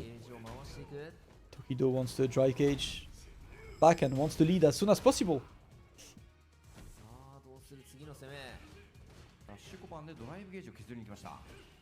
Driver is in it again. Tokido kind of taking some of Angry Birds, the way he wants to play. ODDP, he busts out, but does put himself in burnout. He gets the back throw, though, and Angry Bird does have 3 bars available. A bad fireball, a bad confirm could spell demise. However, Tokido says, I got combos. Not going to go for the level 1 just yet, but the dash up, stand fierce, puts him down to the ground. I love how you said I got combos when he doesn't kill with the combo. Yeah, you're right. As soon as I said that, I was like, he gonna dump out the soup? No, he don't. Okay, well. Alright. He got Tokido combos. Tokido combos indeed.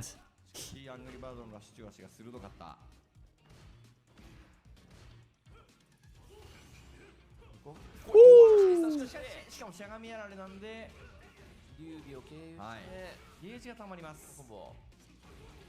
Cancel Alright. for low. Exit kills. This time. Try Yeah, reversal, buries yeah. up the pressure. I like that. Again! I've never seen him use drive reversal in my damn life with this character. I am not gonna lie. That is surprising from Angry Bird. He's doing whatever it takes to keep him in the corner. He really wants Even it if it means corner. put himself in burnout. Yeah. Oh no. Alright, Tokido, it's your time now. It's gonna be baited. Tokido, it's your time. Ah! Alright, but that was not a reaction. back Oh, the TI on wake up! Hey! Shippuden Rai. Not gonna kill. Next interaction will. Wake up TI. The parry. The ODDP right after though. Angry Bird. This set is so disrespectful. It's funny as hell. It's funny as hell. How It's a disrespectful it nasty is. set right now. Ouch. And jumping back. Angry Bird keeping the close distances there. He's in the crouch medium kick range, but doesn't really care. Wants to keep going clean cross cuts. No escape from that corner for free. Ooh. Jab conversion was fantastic. He's got that bar at the bottom. Gonna dump it out. There it is as the starter. This is the finisher. Run DP. He's in the yellow. The damage ain't mellow, but this should be close to it. He's not gonna I kill. think he's alive. Yeah, he's alive. Yeah, he's still alive. He's way. Oh my Oh! god! Angry Bird brother! A man possessed. He's about to put Tokido to rest. The final game between the two in this tournament, FAVCUP Grand Finals. We're going to the limit. Final game, final game. Oh my god, these drive impacts and cola, I can't! Not gonna react. I'm gonna clip you with them. The DP to catch that jump back. We see that from Tokido trying to catch these drive rushes or these buttons, but he'll find some enhanced Tatsu and some Oki with a double dash. The OD DP once again from Angry Bird. Again, disrespectful. I love these reads.